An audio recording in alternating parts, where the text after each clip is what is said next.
Good morning, sports fans, and welcome to another edition of NDB Media's Sports Talk with the Guys, home of the Monday Morning Quarterbacks on Saturday.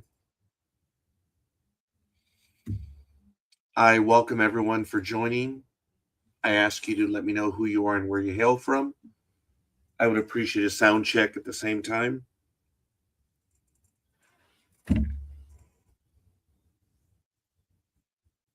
There are moments in your life when you hear people come and go, and they say certain things about what they're feeling when they go to Disneyland, when they go to a cemetery, they go to work, school. You hear their experiences, and there's one that I had always heard about being numb over an experience or state of mind. And I would have to say that I have identified that I would be numb right now.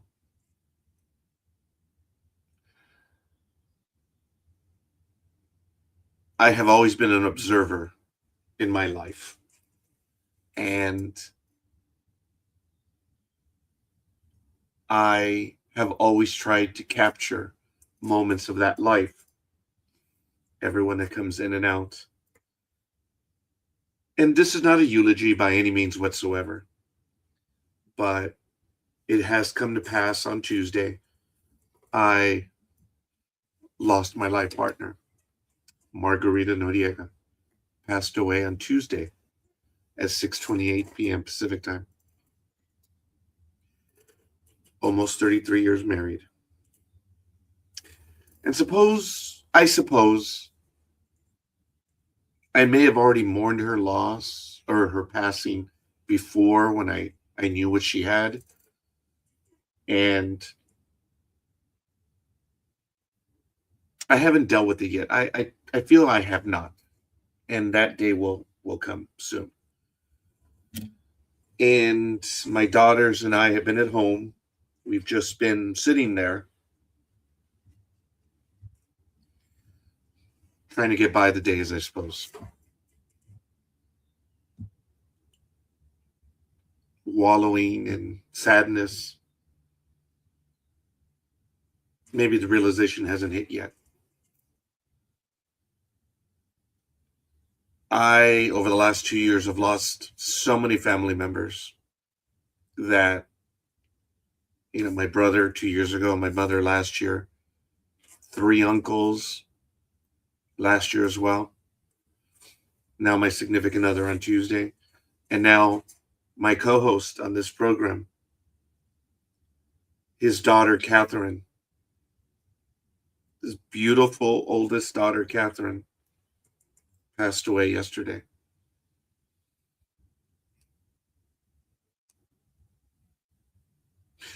When you're numb, you're numb. There's no other way to explain it. I don't expect Peter to join us today.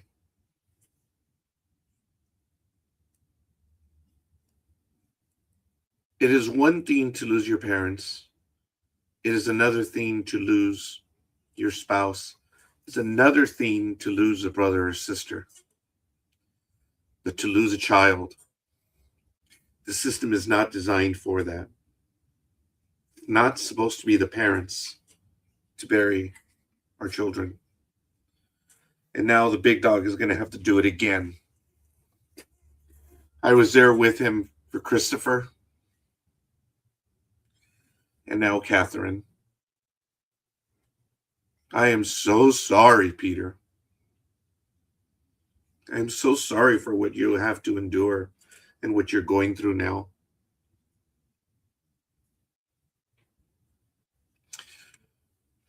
I will miss Kathy as well. She was on this network several times, especially for Harry Potter. I had some wonderful programs with her. After Kathy was born, as I was told, I was the first one to hold her And there's a whole story behind that, and maybe in the future. Well, but because I was able to hold Kathy, I was able to hold my own daughter a few years later down the road. I was frightened. I always thought I would drop children, so I never held them. And Peter told me that Kathy was the, other than Eva and himself, no one had held Kathy.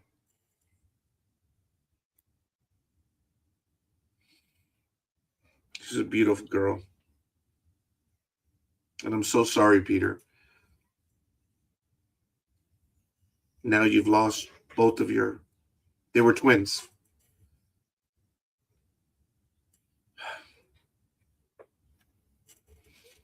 Real life does intrude on what we do.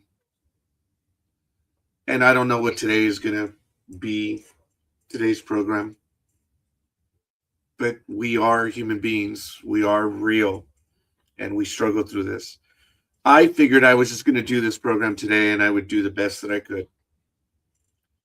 I now mourn the passing of my brother from another mother, his daughter. And I mourn the passing of my life partner.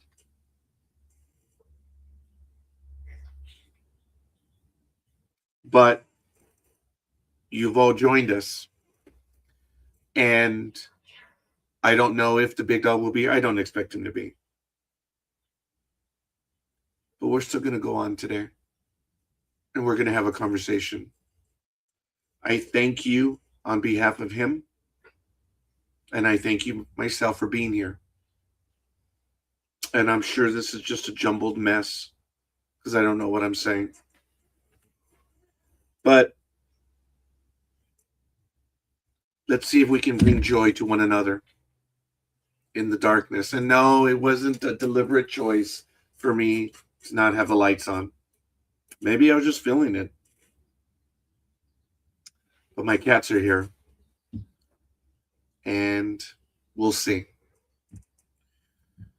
But we're going to go ahead and continue to move on. And I'm going to try this again. And if I fumble it, I fumble it. Good morning, sports fans. And welcome to another edition of NDB Media's Sports Talk with the Guys, home of the Monday Morning Quarterbacks on Saturday.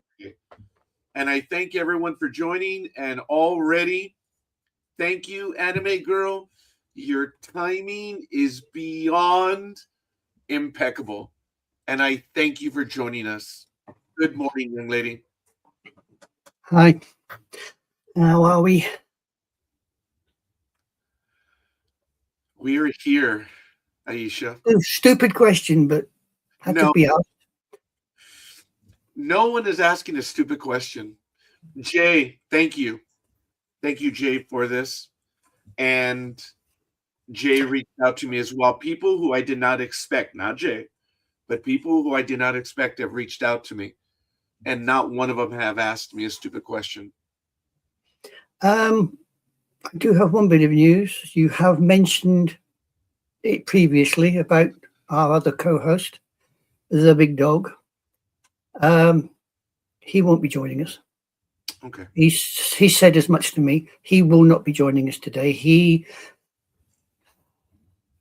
To put it in a polite context, he's in another place that isn't very good. Yes. I am hoping to see him either this morning or this afternoon. Well, don't be surprised if you find something that's broken. Because the way he's phrasing things, that man is broken.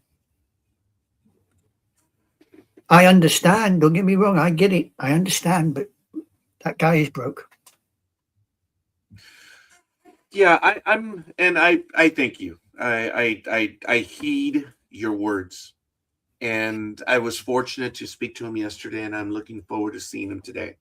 So we'll see.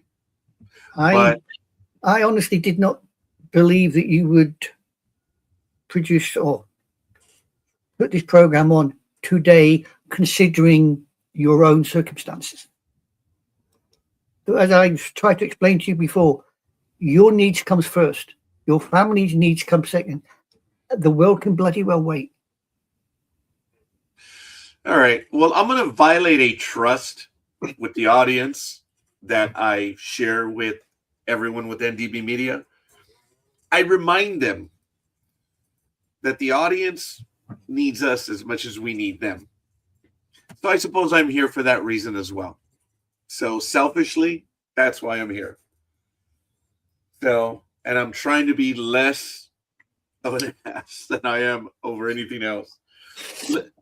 Ladies and gentlemen, so many people have reached out to me. And my answer to them always was, I'm not the one that's suffering. Margarita is and was. And she's now resting. So I am still numb over that. There's no doubt about it. I think of her every day. And I thank everyone who's reached out, my neighbors, my seminary brothers, my coworkers, my former coworkers. I don't like using the word friends. Friends is such a lame catch-all for everything. I refer to everyone as my brother, my sister, my compatriot. I don't use the word friend. I think it's just... Or that idiot from across the ocean. No, you've always been a compatriot. You've been a compatriot. Yes, I've always referred to you as a compatriot. So it's just everyone's his friends. And when you work in a place that I used to, you learn that the word friend can be a pejorative.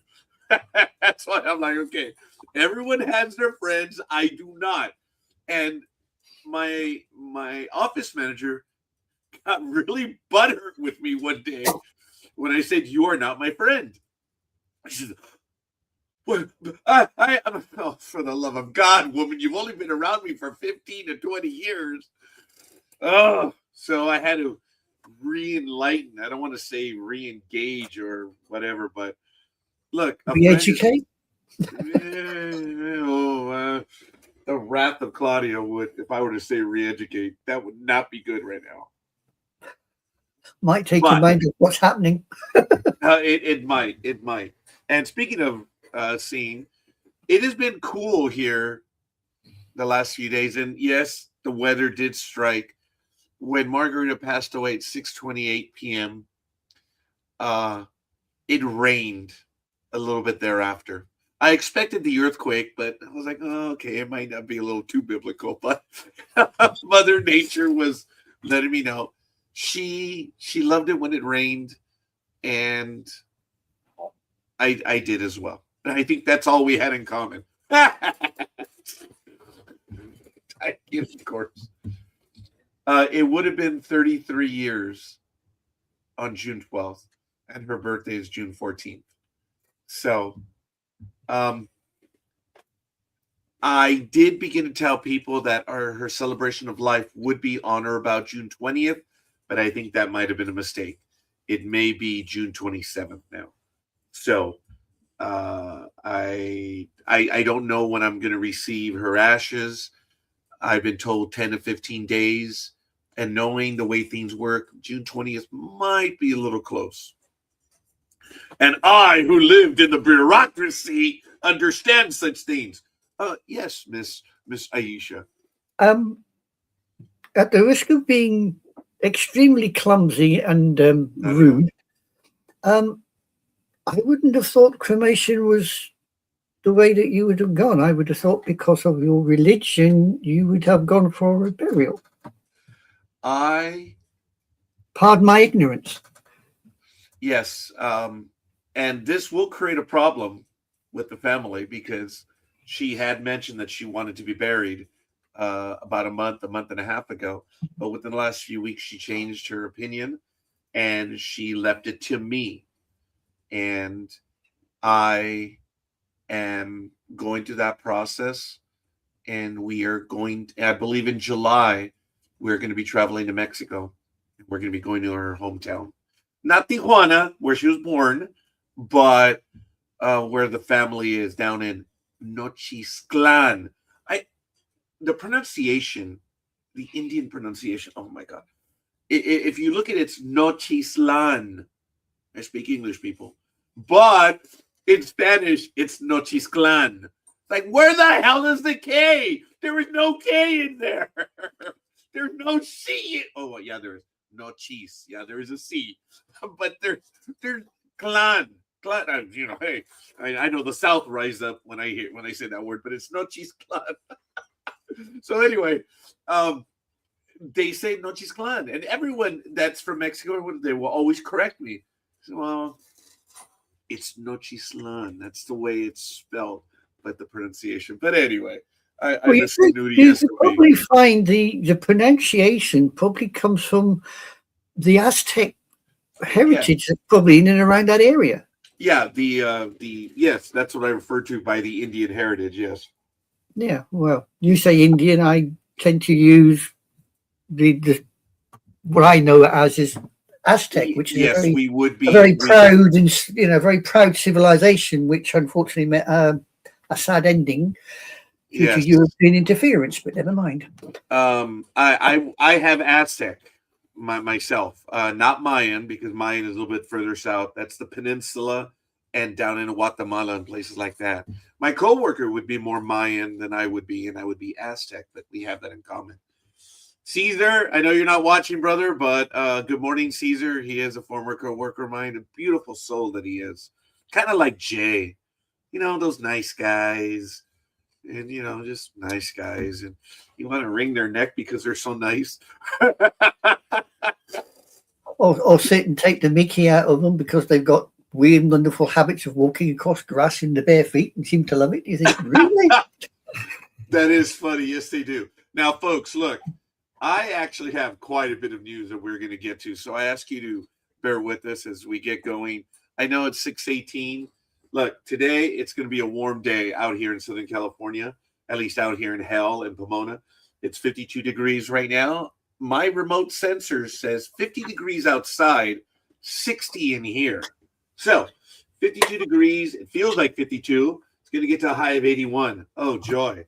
It's going to be an overnight low of 58. So starting to warm up a little bit. And the wind is 0, even though it's pointing to the southeast, but it says 0. Humidity is very high right now. Yeah, I feel it, 94. I guess humidity is dryness, and it is dry out there right now. Air quality is 19, which they call it good. I don't know why.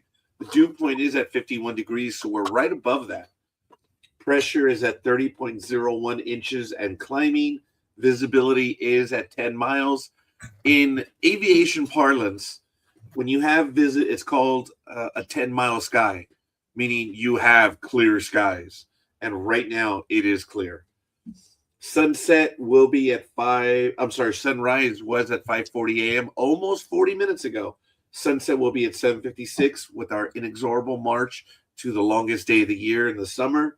Moonrise will be at 7:52 and moonset will be at 5:31 a.m. We are in a full moon phase. Woohoo! It is what it is. Taking a quick look at history, back in 1890, first baseman David Fouts hits Brooklyn Bridegrooms, later the Dodgers, first home run during doubleheader, and they defeat the Chicago Colts at Washington Park, Brooklyn, back in 1890. Ooh, that's impressive. Taking a look at National Rugby League on the 28th, yesterday, the Ample Women's State of Origin, the Blues women 12-4 over the Maroons. That's in game 3. Now, the Telstra Premiership round 13 continued on the 29th, which was yesterday, in full. All these games are full time. Sharks 28, Sea Eagles 22. The Knights 28-22 over the Eels. The West's Tigers visiting the Bulldogs beat them 22-16 earlier today. Also earlier today, Storm beat the Roosters 18-14. And later, Broncos visit the Dragons and Raiders visit the Cowboys. Woohoo! So, Big Dog mentioned this, and this is what I will be doing today through Tuesday. I'm doing the poll today. Doing the poll. Very good. I Very good, Jay. And I want to thank you for your service. As a matter of fact, he is working this weekend as an elections worker. Thank you, Jay, for your service. And astutely, you know who you can thank. Me.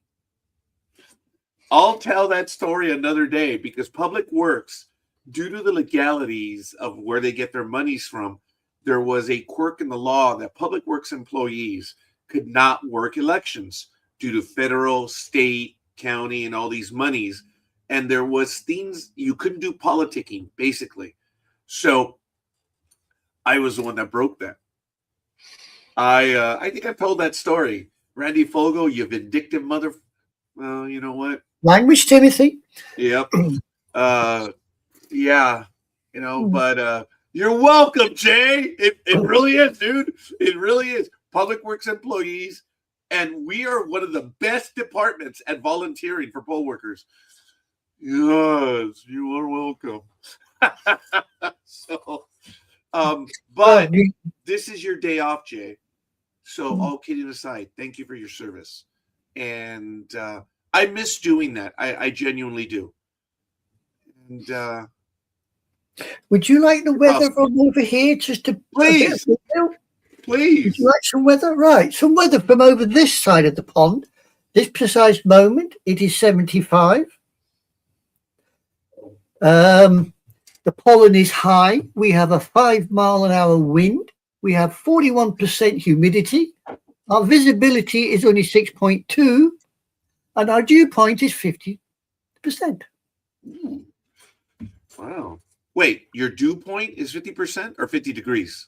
50 degrees, sorry. Wow, I think that was our dew point as well. 50 degrees. And it's looking like it's going to be about 81 in London, 78 in Southampton. Wow, not bad. Wow. And there is no precipitation forecast for at least 2 hours. Oh, well, yeah, don't you always get rain out there? No. Okay. Today, we're starting a warming trend. It's been cool for the last few days. Today, it's going to be, well, my iPhone says it's going to be 79 degrees. Well, Weather.com said. We've just come through a 3-day heat wave. Oh, no, it's going to warm up a little bit, but your heat wave is a genuine heat wave. Yes. When you guys say heat wave, yeah, that's hot. No, today's going to be 79, tomorrow 85, then Monday 84, 80, 81, 81. Look, I can do low 80s. Give me a effing break, folks. I can do low 80s. That's not hot for us. That's a warming trend. And then by Sunday of next week, we're going to be 79. So I can do with that. I still am planning one trip, and I will be in Las Vegas next month. I believe it's June 21st, Sunday through the 26th or the 25th for a tax conference. My youngest and I will be going to that. So I am, looking forward to that. And all of my travel has been postponed for obvious reasons, except for that one because I needed to make that conference. So, oh my goodness. As I go from sports to news into Aisha, I apologize. Once again, I have to give a shout out. Her name was Rachel, the nurse that Maggie had in her last 2 days. It's a beautiful, beautiful soul, Rachel. I am eternally grateful to you and to everyone else there that cared for her in her last few days, but I made some hard decisions because of her. She did not make the decisions for me, but she spoke through, we conversed, and decisions I made at the very end were because of conversations with her. Rachel, you are a beautiful soul, a beautiful person. And Pomona Valley Hospital Medical Center is privileged to have you there. We were privileged to have you there, and I'm eternally grateful to you. You were there when she passed, and she was not alone. I will be going back to Margarita regularly throughout the day. And I Understandable. apologize. So she loved volleyball, and as such, AVP this week, May 30th through the 31st, Belmar, New Jersey. AVP League One begins. Week 2 will be Aspen, Colorado. They crisscross the country. Week 3, Miami, Florida, then Las Vegas, Nevada. Oh my goodness, that's the weekend that we arrive. They're going to be out there. Los Angeles, Central Park, East Hampton, New York. That'll be 2 weeks in a row. And then Dallas, Texas, and Chicago, Illinois. So, yeah. I want to give a shout out to John Cajitos, to Aisha Kerr and Jay Simmons. Thank you for the love. I appreciate that, folks. And as I mentioned in this program, I am not expecting the big dog to be here today. Once again, his eldest daughter, Catherine, passed away yesterday. And on behalf of myself and everyone at the NDB Media family, we are crushed by her loss. She was part of the NDB Media family, Kathy. She had been on numerous programs with us in the past when we were doing digital radio. She's a massive Harry Potter fan, among other things. And yeah, she went way too young. I'm just waiting to see what kind of reaction he will have when it would normally be time for him to say, I've got to take Kathy to work. That probably happened yesterday. Yeah. Yeah, because that was a regular routine for him. Yeah. I mean, I can't, never lost a child or a sibling per se, but I can't imagine it's going to be easy. I cannot imagine. It's my greatest fear. I don't even want to think about that, but this is now the second time the big dog has now had to go through this. It is one thing to have to go through it once, but then again, as I mentioned at the beginning of this program, the system is not designed for parents to bury their children. It's not fair. It's not given for us to know when we get the last goodbye, is it? No. That's the thing, you see. Every day you wake up, you look at the world and you treat it as it could be your last goodbye. And this year, it has come home to me on more than one occasion. It started in January the 4th, and it hasn't stopped.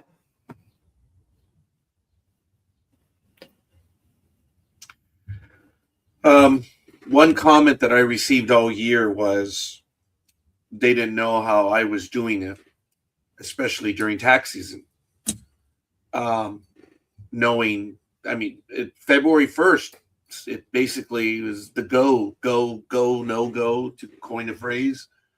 And she was ill from day one in February. Actually, it started in December, but it's almost every weekend was an emergency room visit or a week visit.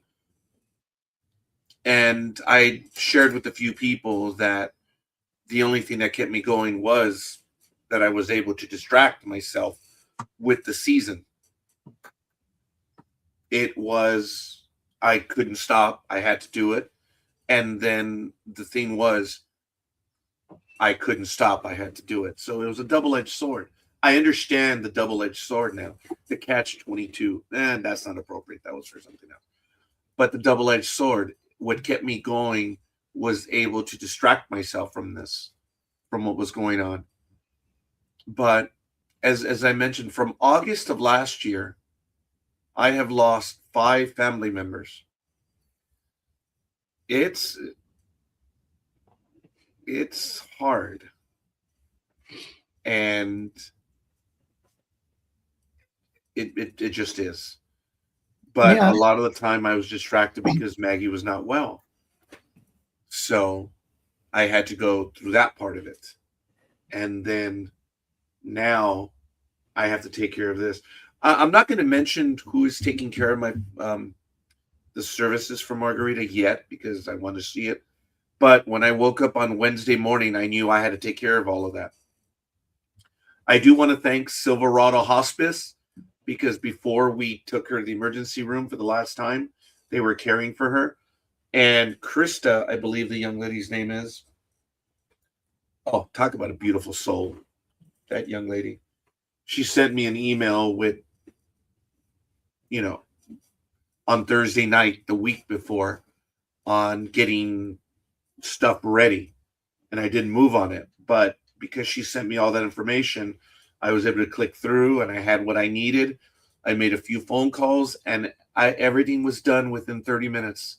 I was shocked and I'm eternally grateful. I'm not going to mention them yet. I will thank them later. But I had everything done in 30 minutes and people were like, "Are you sure?" And I'm like, "Oh, go ahead. Go ahead. Ask me if I'm sure. Go ahead." That's the automatic one. That is the automatic thing. You're like, "Hey, well, here it is. Are you sure?" Oh, professionally and personally, that was the instant. You don't need Elon Musk to go to the moon.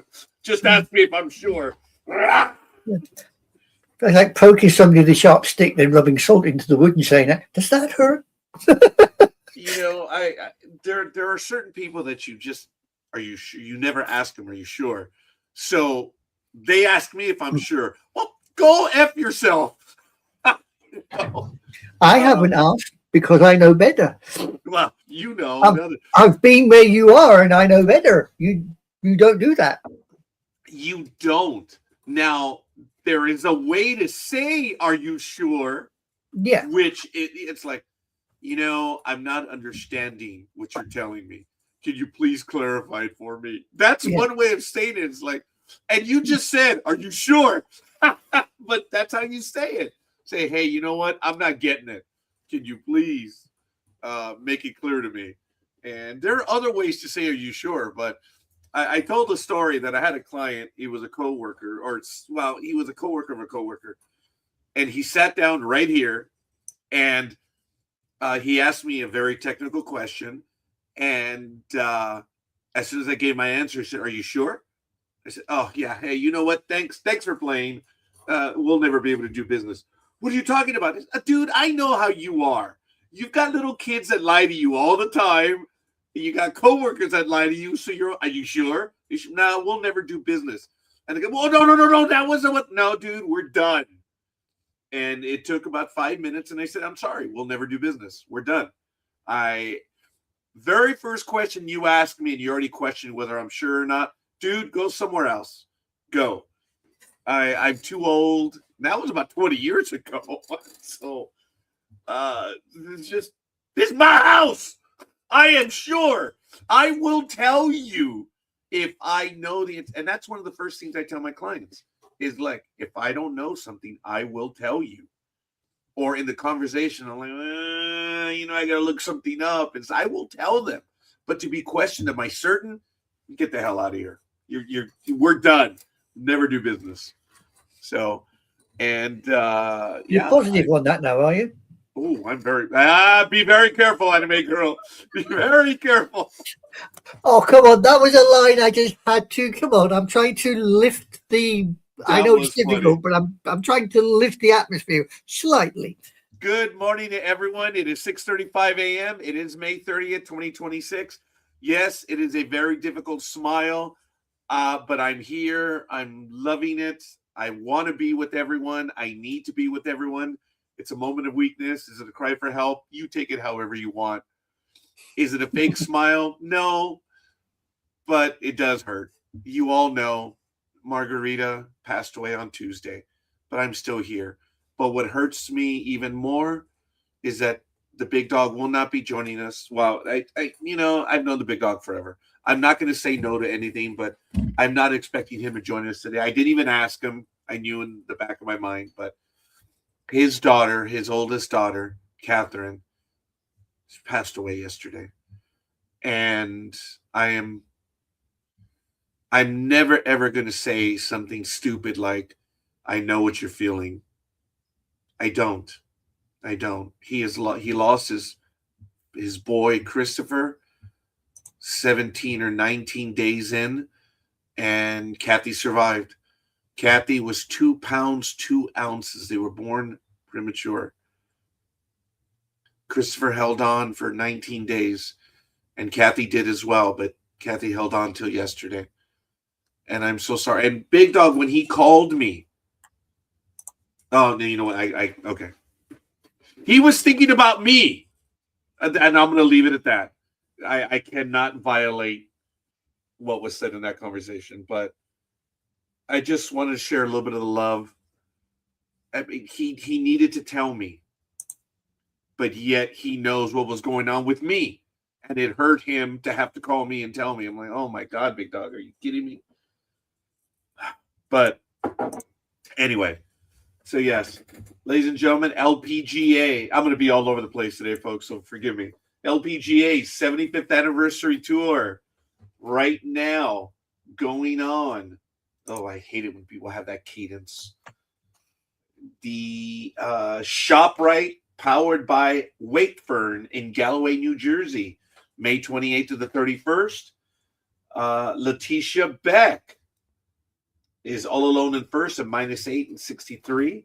And tied for second, Brianna Chacon and Arpichaya Ubal at -6 and 65. Tied for fourth, Sue Binju and Polly Mack at -5 and 66. But Polly Mack is already well into, I think, her third round now. So she is at 81, whereas Sue Binju is at 66 for total strokes. So she's well into the third round right now. As far as the PGA is concerned, the Charles Schwab Challenge, Fort Worth, Texas, May 28th to the 31st. All alone in first, Jordan Smith at -10 and 130. And tied for second, Michael Thorbjornsson and Ryan Gerard and Brian Harmon. I know it's Gerard, but I went Gerard. Sorry. At -9 and 131. And that's a quick look at the PGA. NHL, folks. Wow. Things are wild right now. And it's pretty much done. Carolina beat Montreal 4-1. Vegas Golden Knights shut out Colorado 4-0. That's it. Carolina is the visiting team over Vegas Golden Knights. So Vegas Golden Knights have a home field advantage, if I'm not mistaken. Congratulations to them, as the 2026 Stanley Cup is being fought right now. In the NBA, wow. Talk about stuff going on as well. Unbelievable. The New York Knicks won 4-0 in the Eastern Conference, so they're in for the finals. And right now, San Antonio Spurs and the Thunder are tied at 3 games apiece. There is no tomorrow. It is Game 7 at 5 o'clock tonight, 5 p.m. Pacific time. It's on Peacock and NBC. I may be watching this game. So I'm looking forward to, it's winner take all, sudden death. That's it. Congratulations to San Antonio. They've been fighting, man. They've not let the Thunder get away that easy. In IndyCar, countdown to the green, Detroit tomorrow, 1 day, 2 hours and 40-some minutes away. And then following, St. Louis will be June 7th, and Road America is June 21st. If I'm not mistaken, Road America, oh no, that's Elkhart Lake, Wisconsin. I was mistaken. I thought that was Sonoma. That one's actually coming up for NASCAR, and we'll get to that one in a moment. The Indy 500, Felix Rosenqvist took the checkered flag. So congratulations to him last week on the Indy 500 Memorial Day weekend. Woohoo! Mission Foods drag racing this weekend. NHRA Potomac, yes, Potomac Nationals, Maryland Live at the Maryland International Raceway in Mechanicsville, Maryland. I get it. Mechanicsville. That's pretty good. So, Formula One. I don't think they're racing this week, are they? No. So, Canada was last week. Monaco is coming up May 5th through June 5th through the 7th. And while we do this, folks, if we can have how do I get this advertisement in? Let's have a Jedi.tax roll call. So why don't you do it? Why don't you let us know who you are and where you hail from in the chat room, please? It'd be nice to know who is sharing in the misery with us early this morning. Whoa, I just had a transaction. Did I you? just got billed $149.88.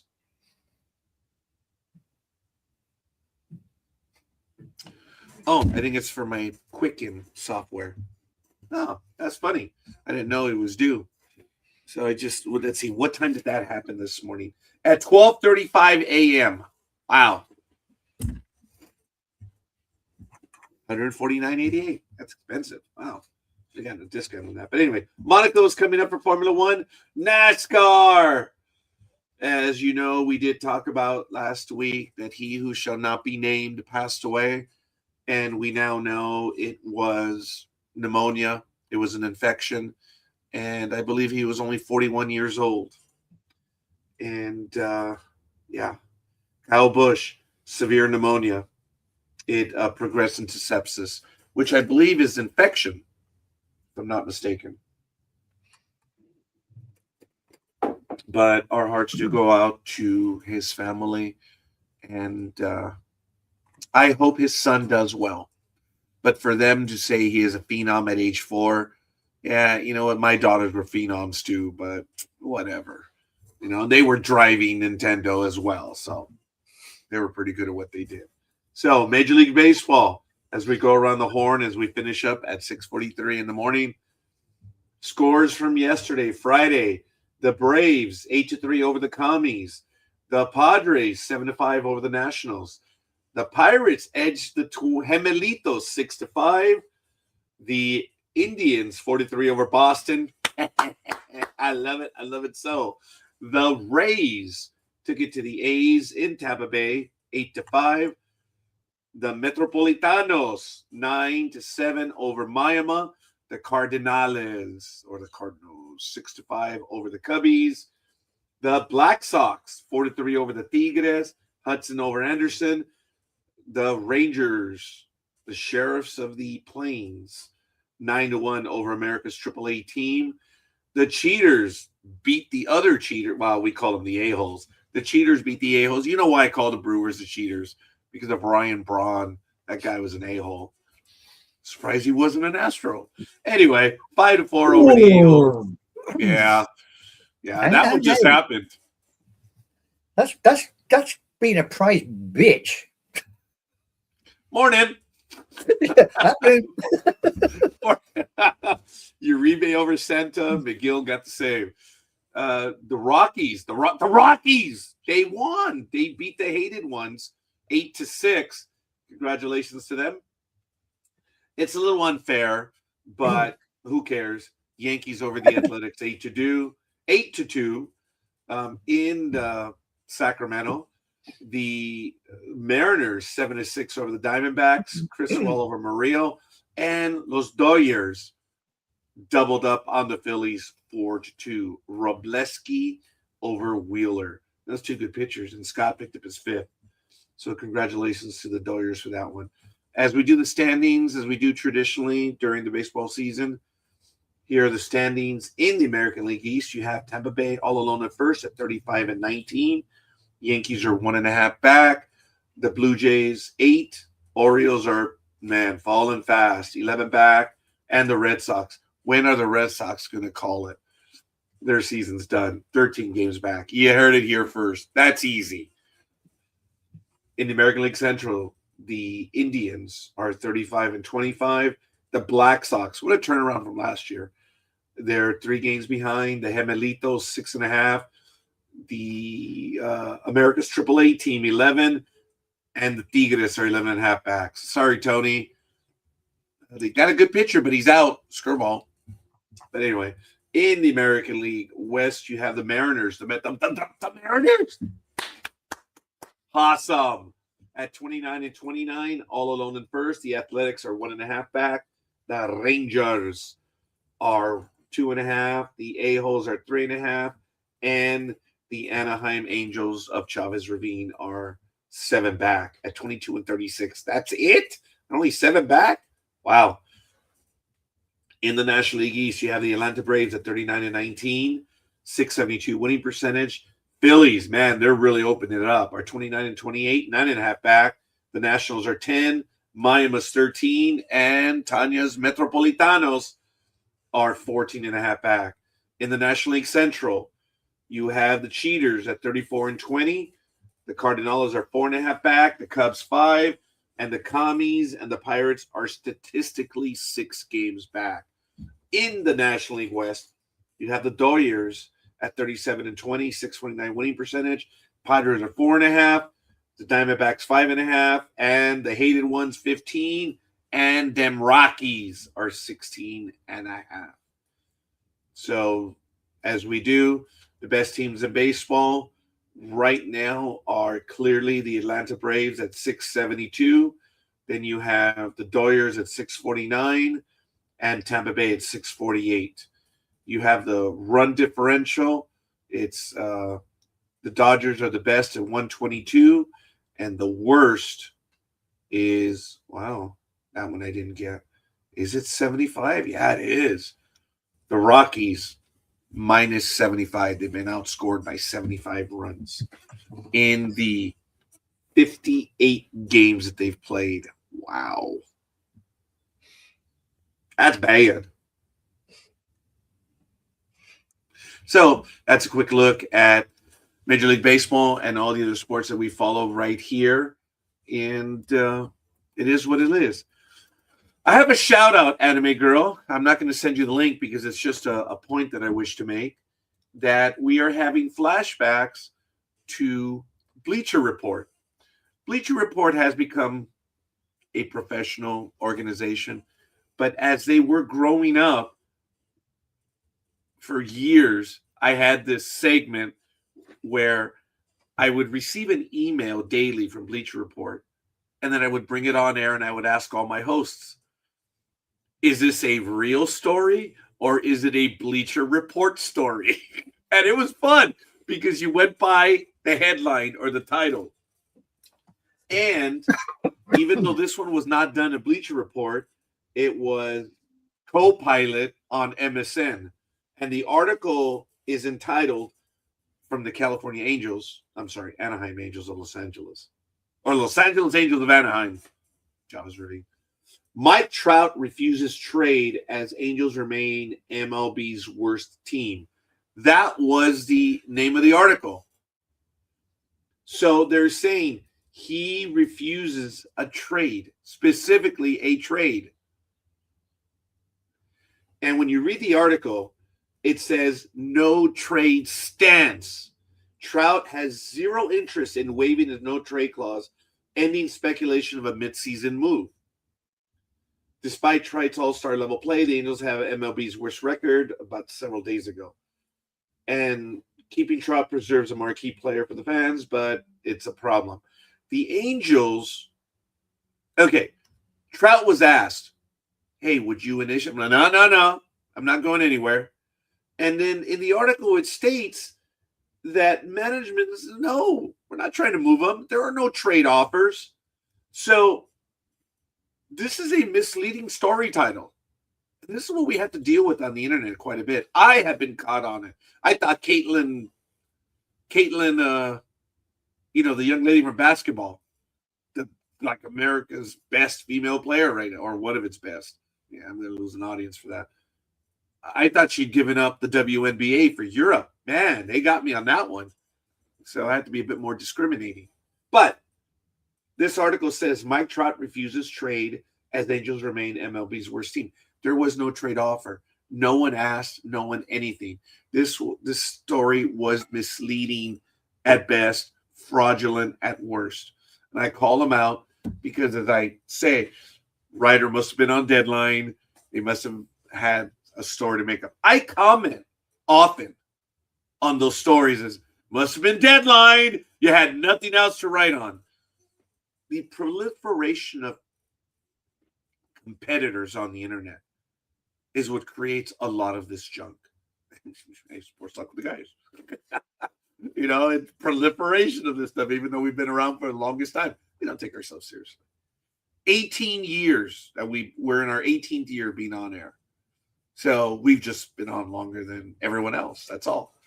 So, we've been doing it for a very, very long time and consistently.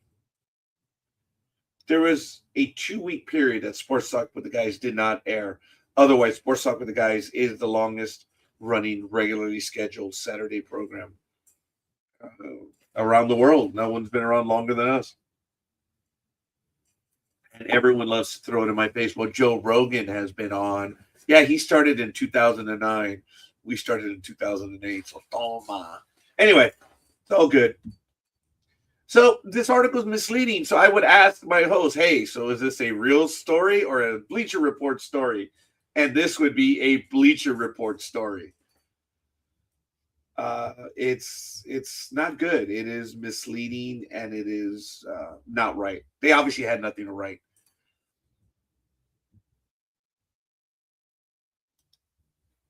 And I guess I should have killed it about a minute before when I said it was misleading, because I think I went on for too long on that one.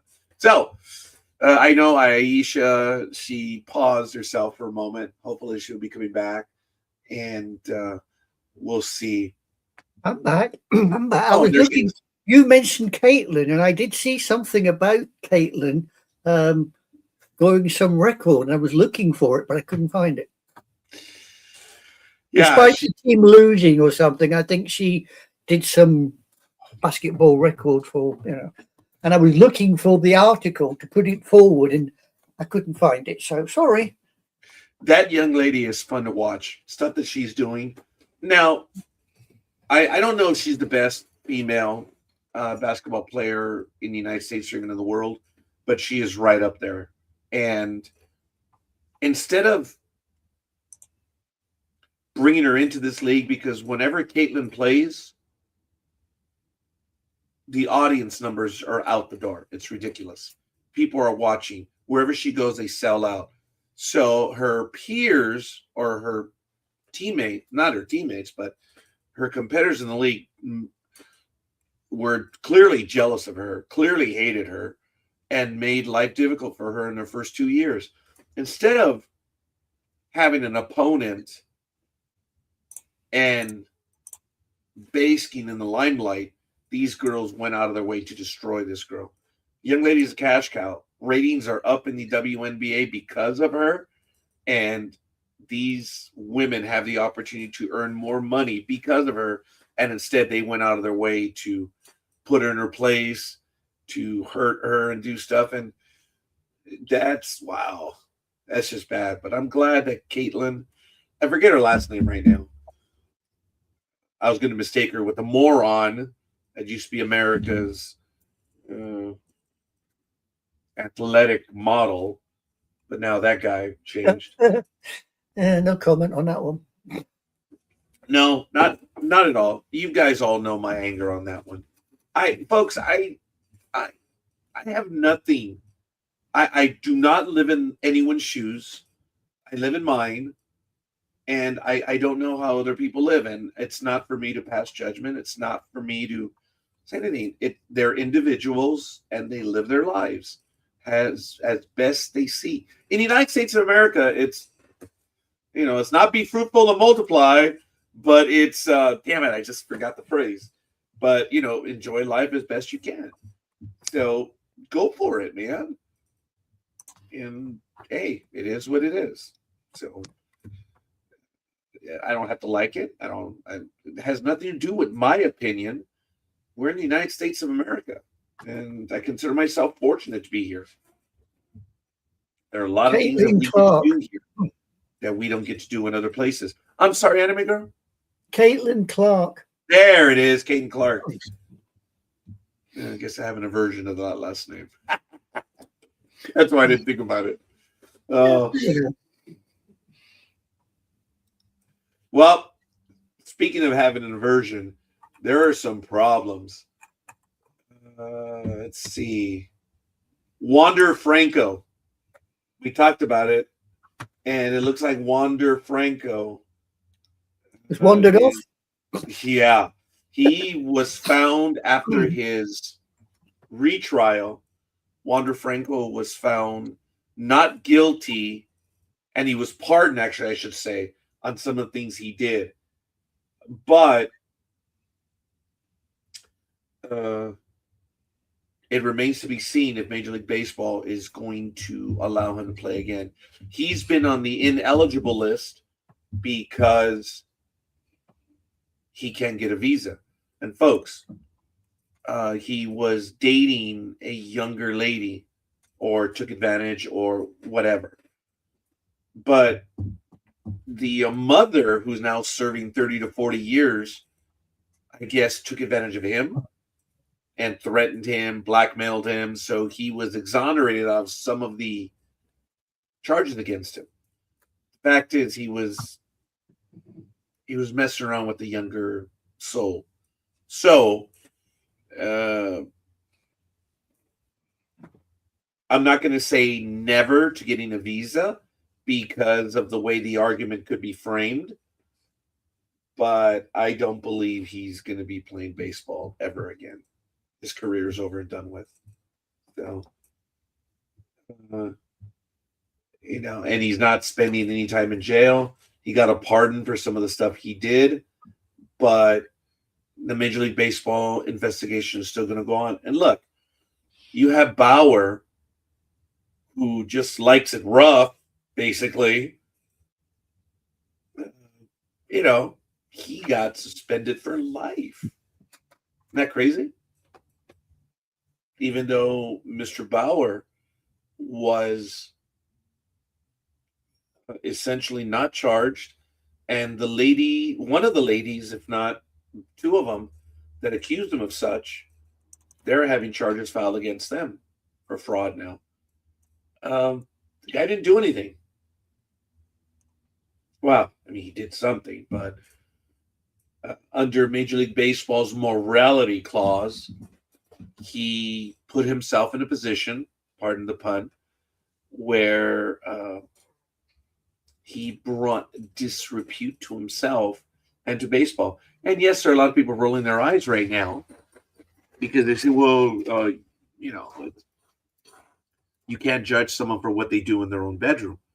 Well, that's true. I would agree with that statement. But the problem was it got out. Not because of him, but the lady who brought the false charges. Yes, you're 100% right. But it comes down to the point that, God, I've discussed this over and over and over, and it gets old. But you put yourself in a position where baseball looks bad. That's it. That's what it comes down to. And, hey. So my point is, if Bauer got nailed for that, I don't think Wander is going to come back to baseball. I really don't think so. But the difference is, Wander Franco was not a dick to his teammates, to management, or to baseball. Bauer was. You guys know I just liked Bauer passionately because of his comments. I thought he was selfish, but when all this was going on, I thought we kept an even keel and we kept the story in perspective. I think he should be playing baseball right now, but no one's going to sign him because he's toxic. That's a shame. It really is a shame. He should be playing baseball. Like I said, I personally did not like the guy, but the coverage that we had for him was fair, and it was fair. So, anyway, Mr. Wander Franco is more than likely not coming back. Ladies and gentlemen, 7 a.m. Pacific time here on Sports Talk with the Guys, home of the Monday Morning Quarterbacks on Saturday. Yes, indeed. For those of you that are expecting the better half of the program or the better third, Peter the Big Dog Gama, not expecting him to join us today, ladies and gentlemen. Whether you know or don't know, and I'm sorry for coming back to it over and over, his oldest daughter passed away yesterday. We are saddened, Big Dog, and we are sorry. Our hearts go out to you, and we are going to miss you as you work through this. And we can only imagine what it's like. I don't. I can't. The very thought of losing one of my two children, I no. I've never lost a child, and I do not expect to. I'm not hoping to. See, I'm jumbling my way through that, and I apologize. So, he lost his son, and now, my God, how many years ago was that?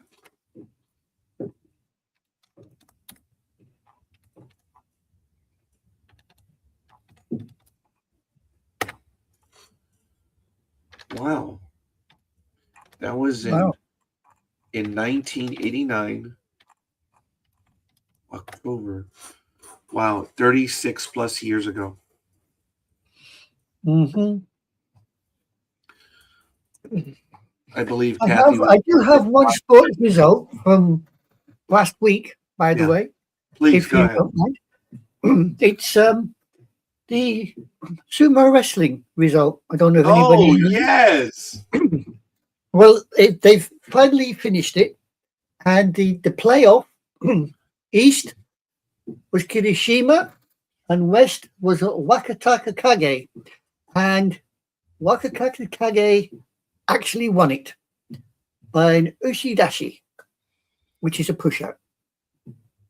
So if anybody was watching sumo wrestling from last week and wanted to know the result because they missed it, there you go. I think the next competition is June, July time, but I'm not sure.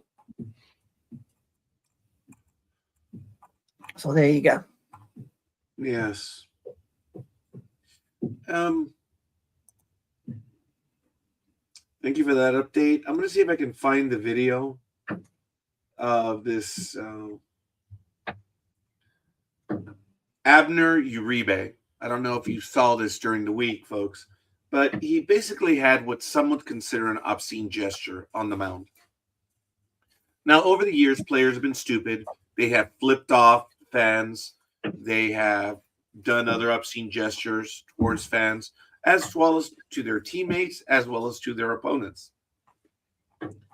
I did not, well, I grew up as a gamer myself, but the games of today are on a level that, wow, I wish I could have played it, as a young kid, these games today. But this whole thing of celebrating every hit, I grew up with baseball being a gentleman's game.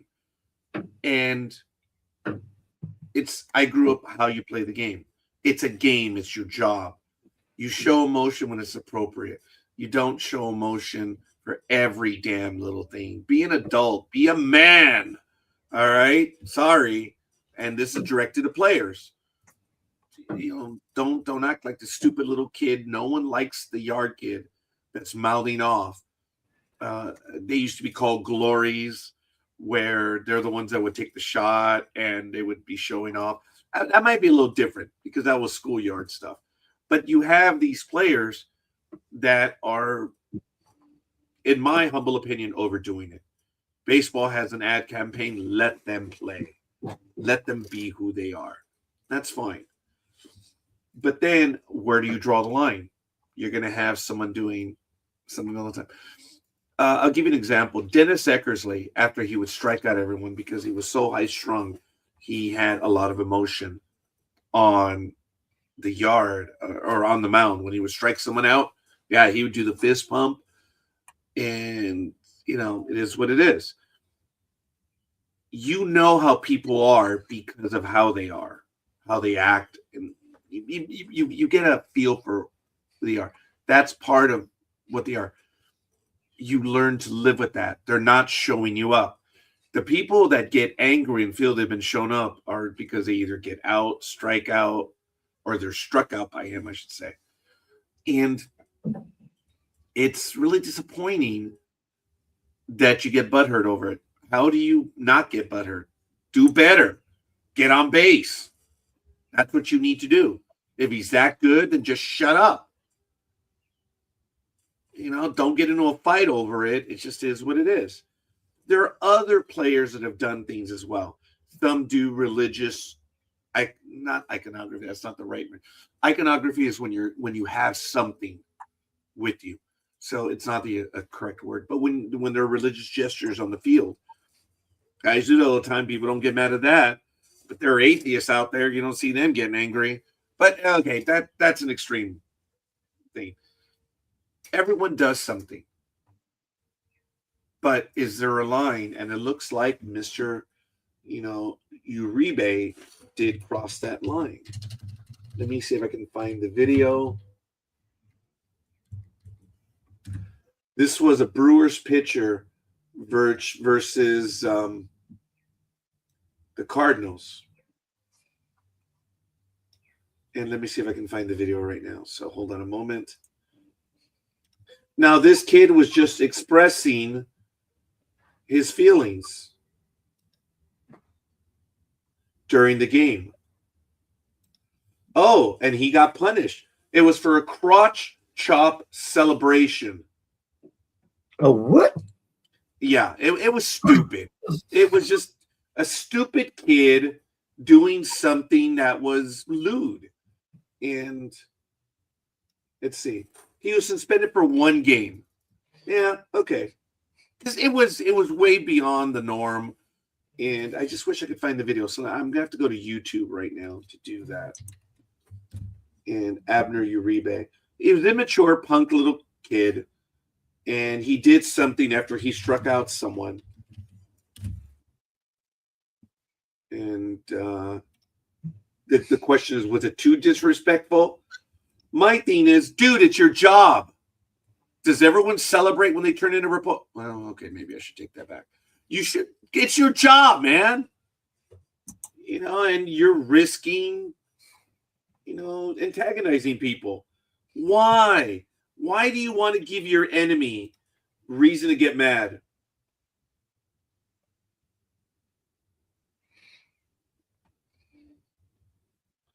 Okay, I believe I may have found. Oh, I hate these guys. Pitching ninjas. Ugh, they're lame. I actually cannot find the video.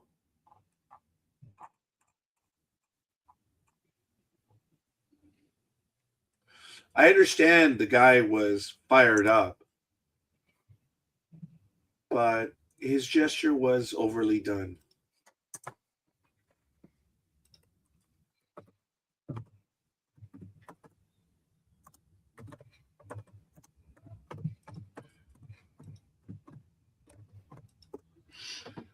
Okay. What's the guy's name? Or what's the team? It's Abner Uribe. Uribe. Okay. Oh, I see. Yes. It's an immature, stupid little kid. That's exactly what it is. I had this video. I cannot believe. Hold on. I think this is the one you're on about. Is this the one?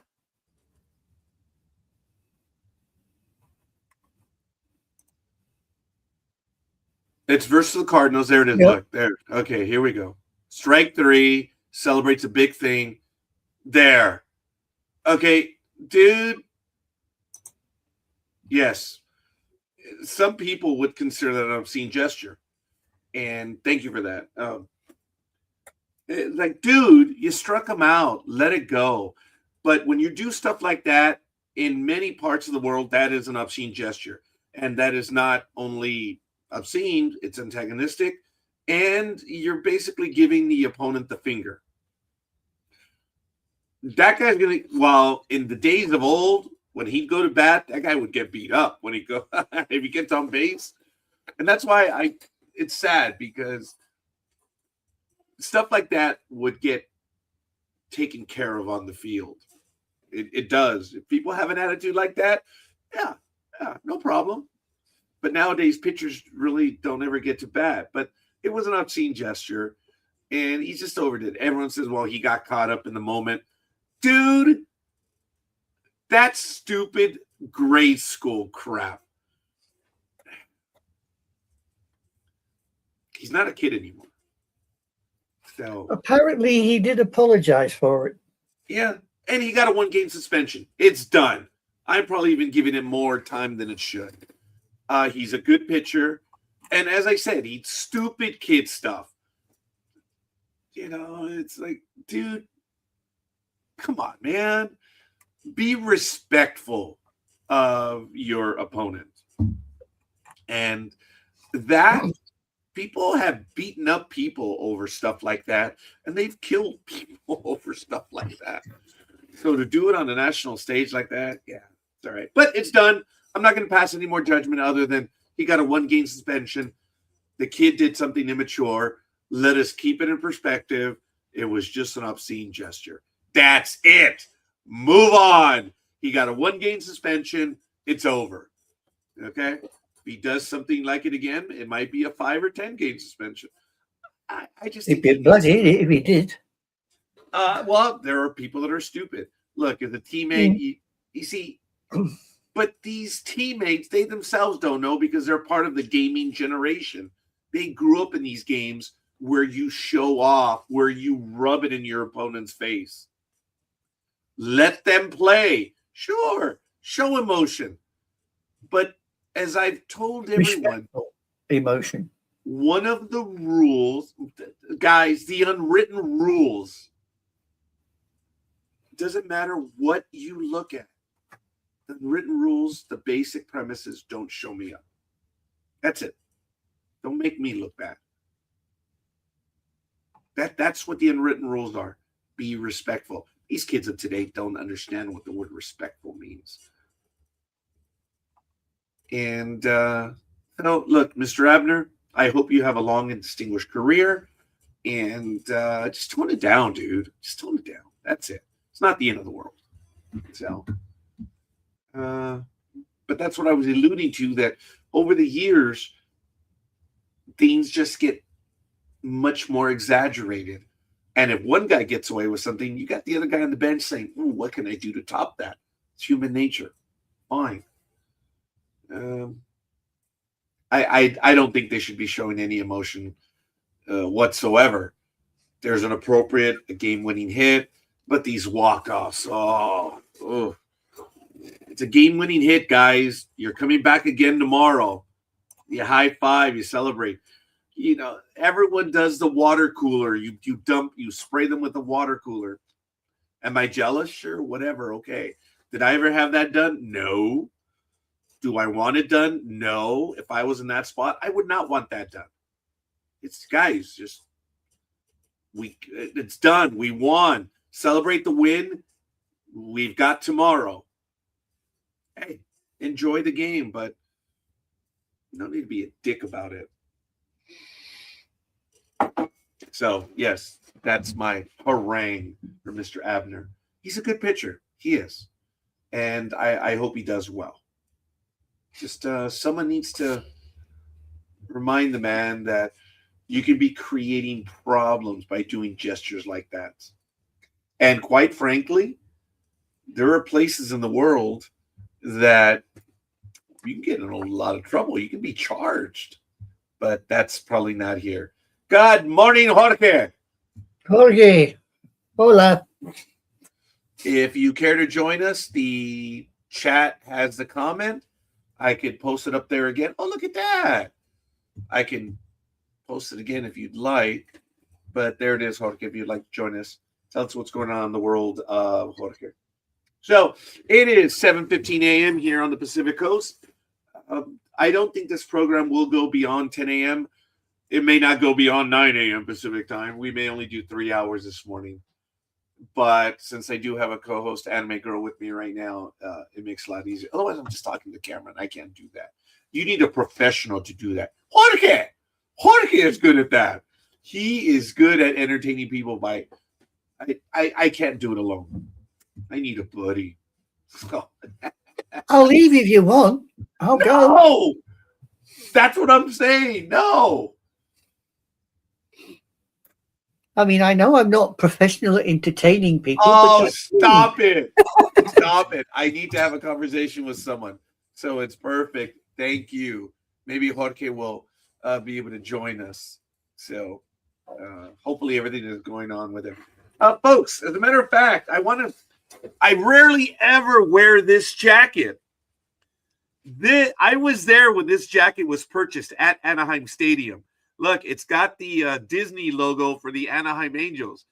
It is a beautiful Letterman's jacket. It's gray and black. This one, Thomas, who's known as Dream, he's out there in New Orleans now.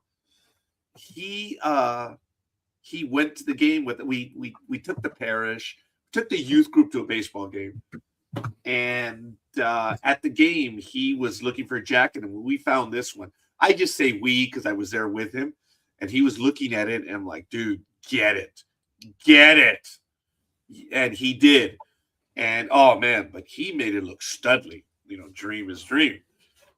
So when he was moving from Los Angeles to New Orleans, he bequeathed this jacket to me.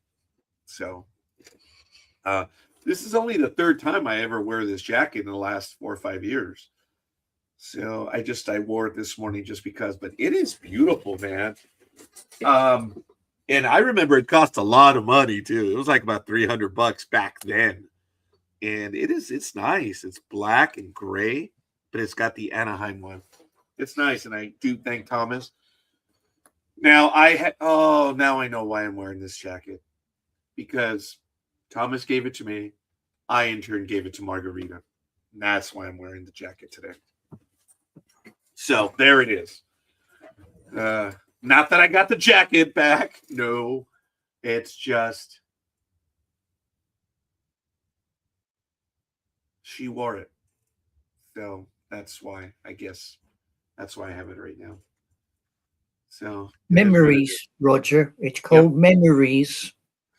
Well, I hope I can find the picture that she cut in half. That's the one that crushed me the most. We're both wearing Dodger jackets, our Letterman jackets, and we're at Paramount Pictures, and we sat at the Forrest Gump bench, the one that was done for the close-ups.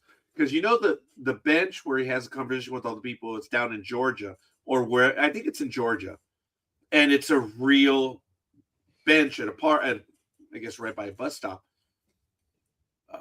But the close-ups were filmed on the Paramount lot right there, and it's a great place where you have the Hollywood sign in the background, and you can sit there, and there's a picture of both of us, and of course she cut it in half, and I was so crushed by that. Yeah. But I hope to be able to find that picture. I think it is.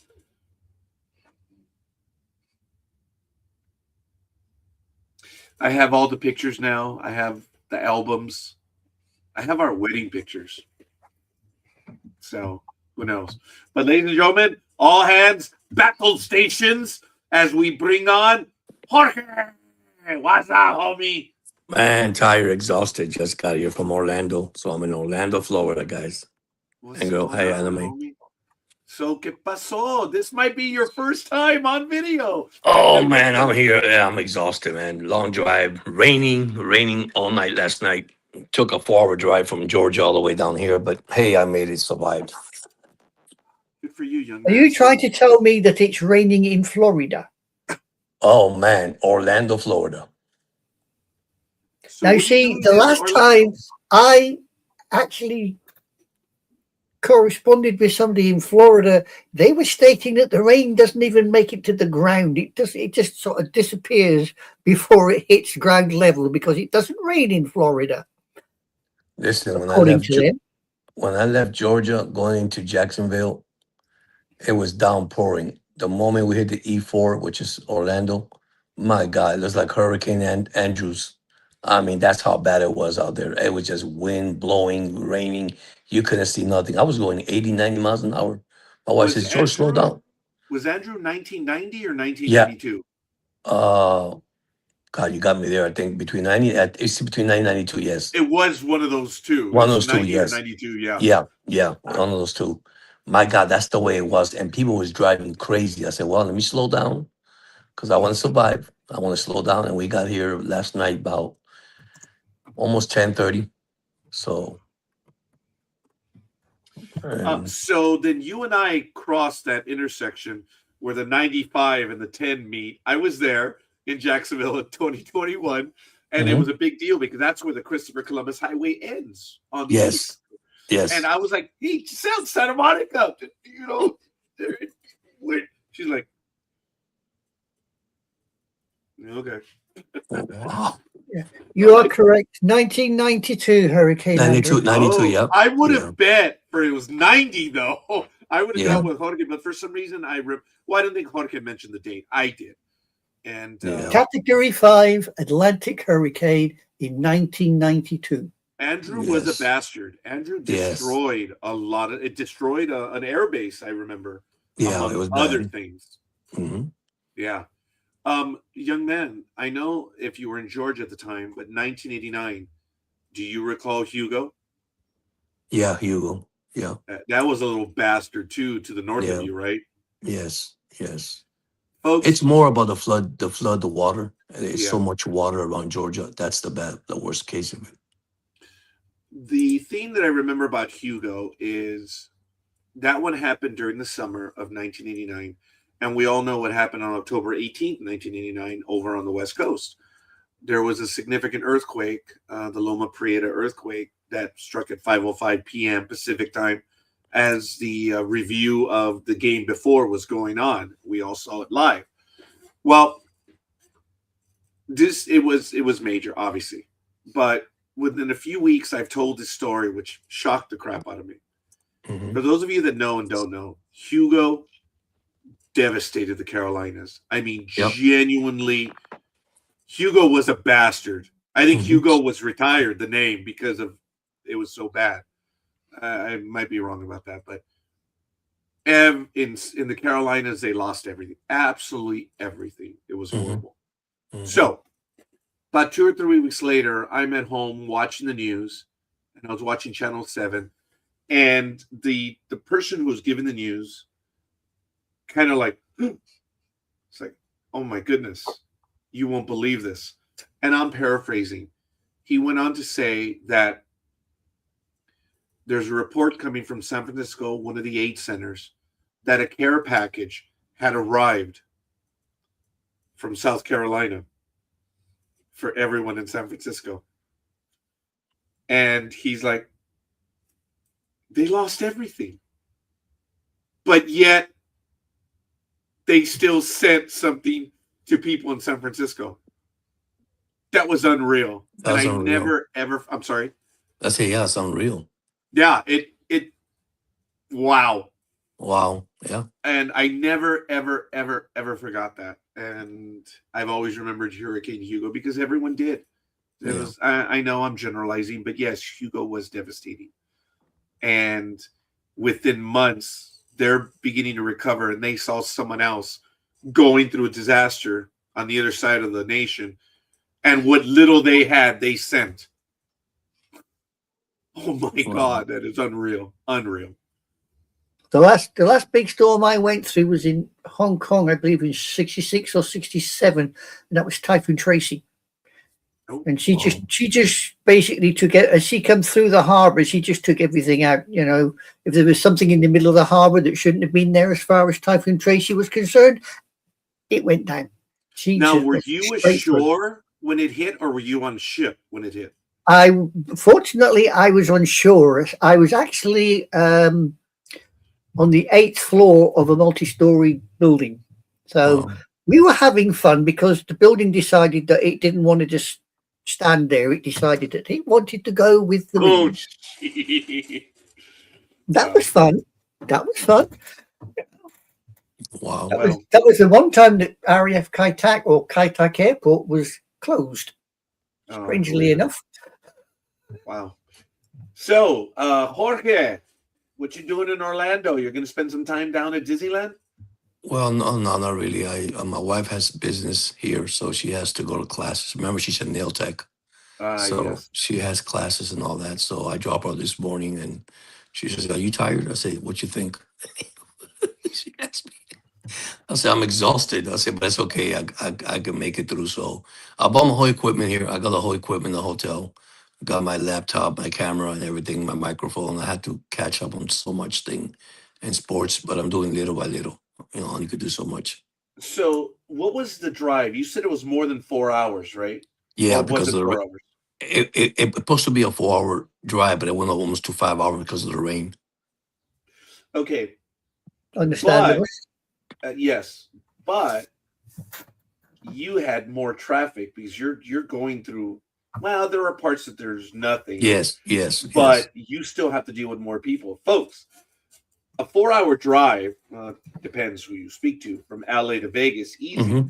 but you don't have the traffic that he had. I've been there. Mm-hmm. It's populated. LA to Vegas, no, man. And the best time to drive Vegas, even in rain, even in wind. Well, no, actually, the wind, the Mm-hmm. desert winds. That's when it can get a little nasty. I told you guys I was driving my little sports car, my little Ford Probe. I was driving on the freeway, and it was stupid windy, and I don't know what the hell I was thinking, but I was in the right lane.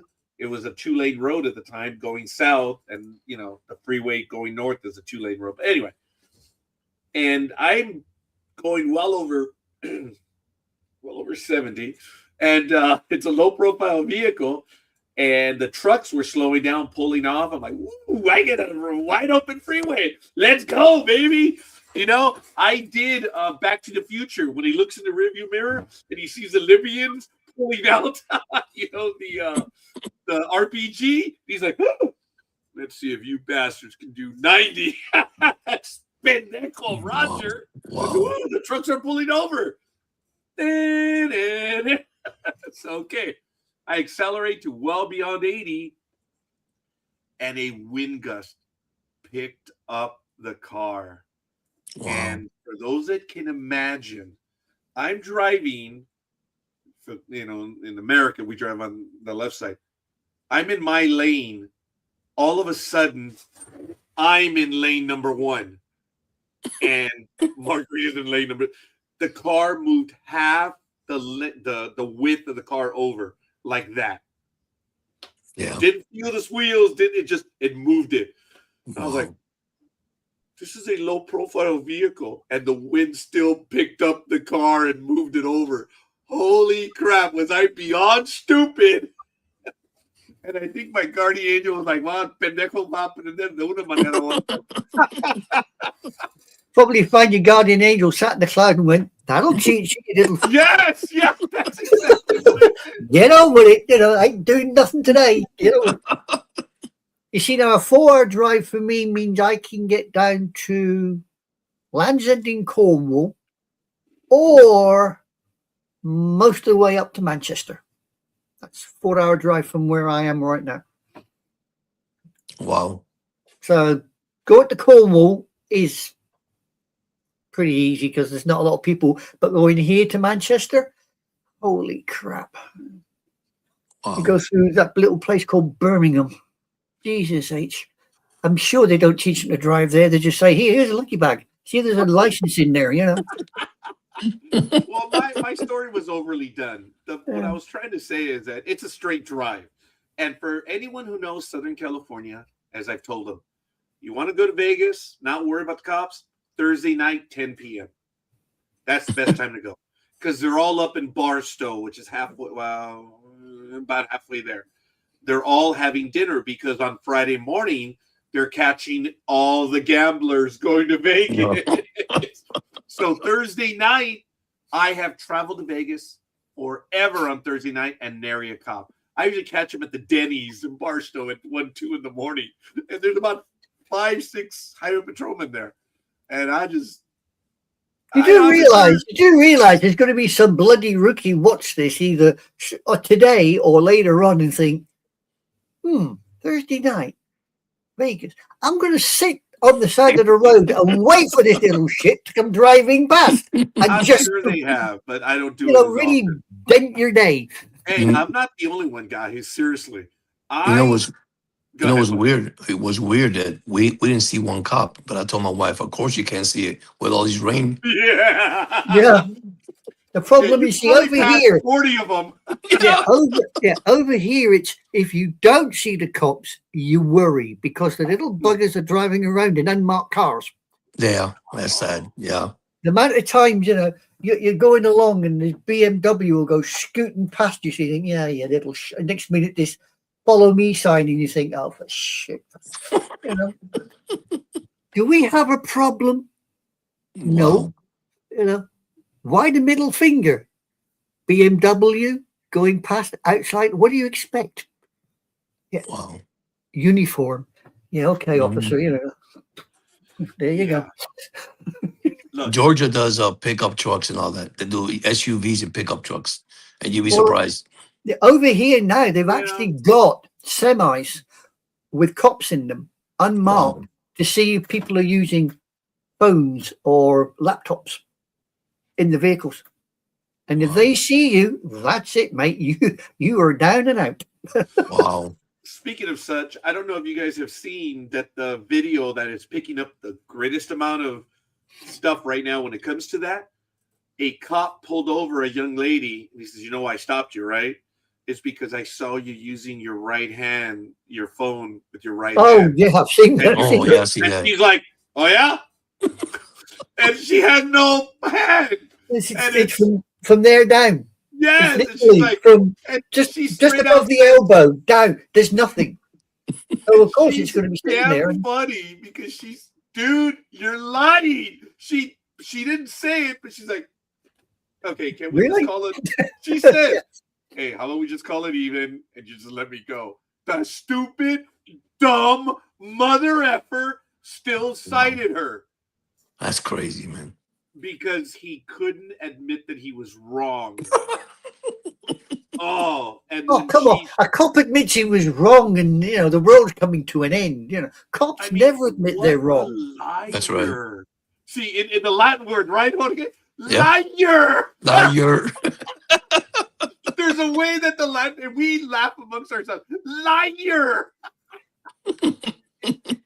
You can't. That's being polite. Over here, they would use some other.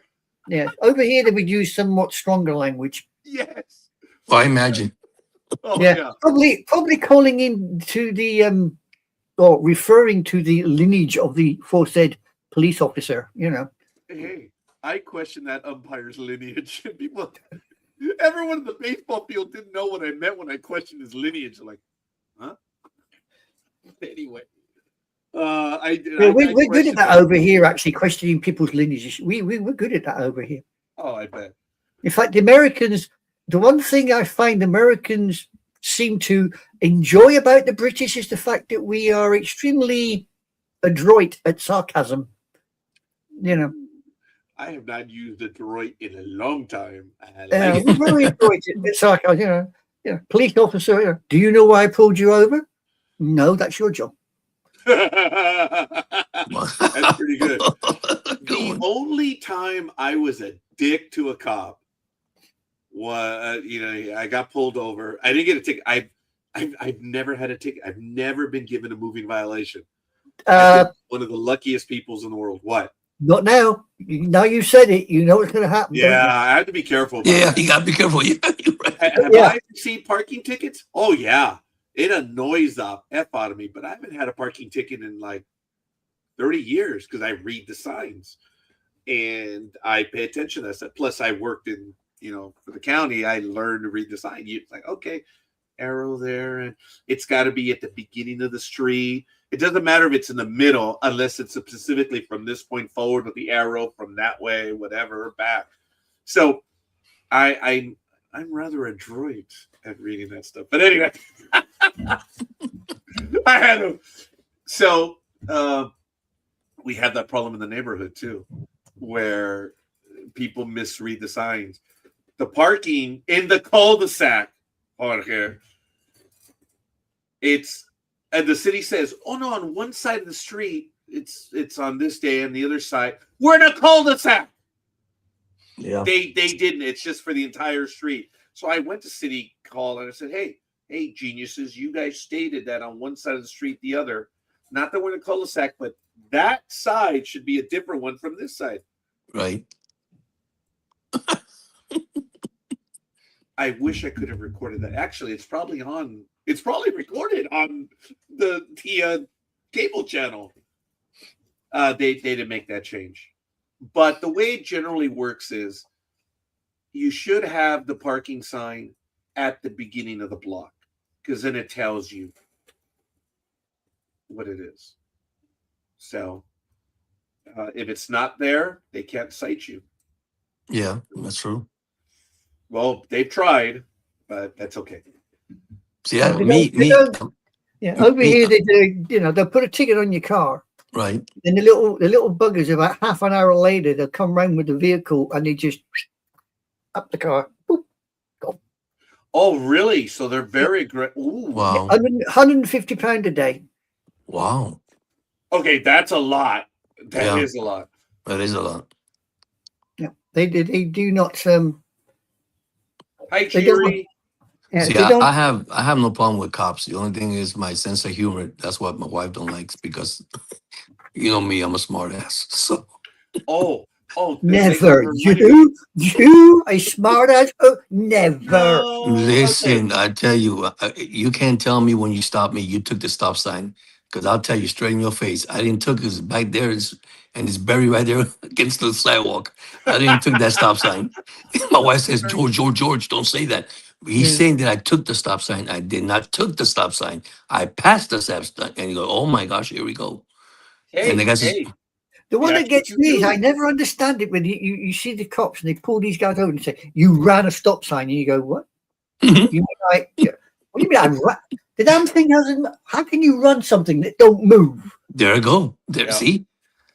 Yeah, that confuses the 7 barrels out. How can you run something that doesn't move, for crying out loud? Okay. Yeah. See, I go to the station. I talk to the chief.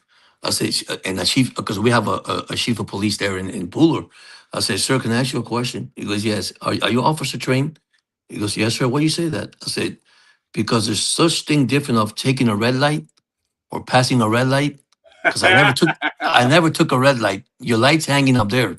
Because if I took that up there, you know what would have happened? He said, oh my God, you're right. That don't make any sense, sir. I apologize. Yeah, I think you need training how to say things about taking the stop sign, and the guy looked at me and goes, wow. He said, George. And my wife says, no, you didn't. I said, yes, I did. I mean, what can you do? I mean, guys, that's how I would win so many grievances at work. The favorite saying over here, actually, the cops. Favorite saying over here with the cops, actually, is you jump the lights. Think on it. Bloody rabbit. You jump the lights and you think, I'm not that way inclined, but okay, I'll run with it. Yeah. Oh, by the way, pardon the pun, I'll run with it. Yeah. The only time I was an a-hole to a cop was a cop came up to my window and I said, officer, before we even begin, forgive me, I am not recording this. You are live on the internet. I'm not recording. You're live. So go ahead and proceed. And he kind of looked around. He says, well, you can't record me. I said, I'm not recording you. This is live. See, that's why I've always joked when I do these programs. I don't do podcasts. Everything I do is live. So I said, I'm not recording you. So toma. Anyway, just kidding. And I was bullshitting the cop because I said, dude, I've got 8 cameras in this car. I'm a retail guy, so I have the pinprick cameras. Good luck. You're going to be much more famous than I will in the next 8 hours. By the time you guys take this car in and pull the cameras out, everyone's going to watch. Everyone. And the guy was really just, yeah, we're doing I forget what it was, a driver's license check or something. I had to stick up my that day. And the cop was just like, you've been drinking? And I had like 3-4 water bottles in the side seat. A lot of water, sir. I'm a little waterlogged right now. He's like, all right, well, you working? Because he saw the Lyft and the Uber stuff on the window. And he said, yes, sir, I am. He said, all right, well, be careful out there. And that was it. He didn't even ask for my ID or anything. He just like, yeah, go. He's just checking to see if someone was drunk. It did look odd. I had about 4 or 5 water bottles, dude. And you know, in our area, in the school zone, especially when you go pick up kids in your school, like, you know, drop off and you pick up your kids, well, you got to have your safety belt on. Believe it or not, even though you're going bumper to bumper inside to pick up your kid. So one guy took his safety belt off to pick up his kid. The cop can says, sir, you can't do that. I have to give you a ticket. It's a ticket for what? Okay, You that's took, stupid. right. He says, a ticket for what, officer? I said, yeah, I took my belt off. The car's unparked. I went to get my kid. It's a drop off. Well, you got to leave your seatbelt on. And then the guy told him, so how the heck you want me to pick up my kid? With a seatbelt on? And the cop looked at me and says, well, sir, your kid will come out to the front of the No. vehicle. He said, no, I got to take my seatbelt off, put it in park, and pick up my son. And man, did that cop got some, I mean, everybody complained at school. Well, they got rid of him. To be honest with you, they got rid of him. That says that is not the way, that's not the way it goes. That's not the program. That's not the street. That's a school zone, and everybody's parked, and there's a drop off and a pickup. So he's picking up his son. And I don't know where you tell somebody, excuse me, sir, you took off your safety. You said, yeah, okay, I did because I'm picking my kid. Yeah, that's stupid. That's stupid. I mean, See, my God. over here, believe it or not, over here, you can get done for being drunk in charge of the car if you got the car keys on you. The car can be switched off, but you got the keys on you, you're drunk in charge. Oh no, not no, over here. no, me, boy. If the keys, how is it with you guys? Because if the keys are in the ignition in California, you're done. Whether the car is on or off. If the keys in the ignition, if I'm not mistaken, yeah, you're screwed in California. If you're drunk, keys are in your pocket, now you're okay. Yeah. No. It's the same with mobile phones. If you say you pulled into the side of the road, the car's ticking over, and you know, you take your seatbelt off to answer the phone, you get done for being in charge of a car with the phone. You can get done for that over here as well. Ooh, that's brutal. That is brutal because, first of all, almost no one does that. And if they did, geez, I would think what you're supposed to do is actually pull over. Not have gotten a ticket over here. Pull over and switch the car off. But if the car's running, there's a difference. If the car's switched off, you might just talk your way out of it. If that car's on though and it's ticking over, you're in charge of the vehicle with the phone. Okay, wow. All right, but I mean, if that's the law, that's the law. That's bullshit right here. Oh, that's bullshit. Because I pulled over and I've left the car on the side of the road as I'm doing that, or I'll make the calls. Now I have grown lazy because of the modern cars. You know, you CarPlay, you put your phone in, and man, I am always talking to people on the phone. Well, hands-free, you're fine. But it's, you know, you actually got the phone in your grubby little mitt, they will do you. Oh, guys, I called in a fellow employee because he was driving a county truck out of the county. He should not have done that. I knew what the punk was doing, and I looked at the guy. I'm like, I know that son of a bitch. I know exactly who that is. And he had his phone like right here. Okay, he was doing this while he was driving. So I had my daughter reach over, and I said, "Look, get a picture of that license plate, that truck, and get a picture. You know, zoom in." I submitted it. Do you know what his managers had the audacity to say? Because they didn't know. They thought the picture had been given to me and I reported it. They says, yeah, well, look at the person who took it. Obviously, they were risking their life. They were using their phone too. It had nothing to do with the fact that the bastard was out of the county without permission, driving a county vehicle and using the phone while he was driving. There are things, well, he missed his exit. I'm like, well, we were 6 miles into San Bernardino County. There was 7 exits already. Which one? So their thing was, yeah, but the picture is they were breaking the law too, because they had to take a picture while they were driving. And I answered the secretary, yeah, that was my daughter reaching over to take a picture under my instruction.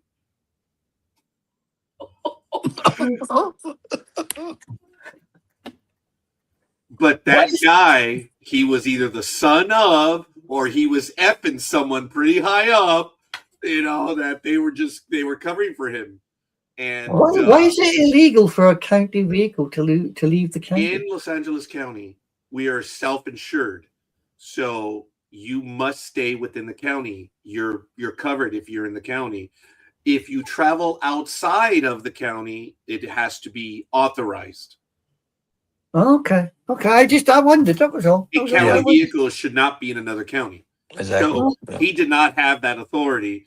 I know he didn't have the authority because he shouldn't have been there to begin with. He was going home to go and do something in the middle of the day, and I'm driving because I was off that day. I'm like, oh my God, a county truck. And I'm like, oh my God, I know that son of a. I'm like, oh, I got him. And they covered it up as best they could. They were going after the picture by saying, well, ignore everything. The person that took it, they were driving too. So they kind of broke the law. We should report them. And I burst their bubble and I said, yeah, under my instruction, my daughter reached across to take a picture. Oh, it was hilarious. Absolutely hilarious. Look, I would call in during COVID. They have take-home vehicles. No traffic on the freeway. They were doing 80, 85 in the carpool lanes. First of all, single driver. Wow. Doing 80 to 85.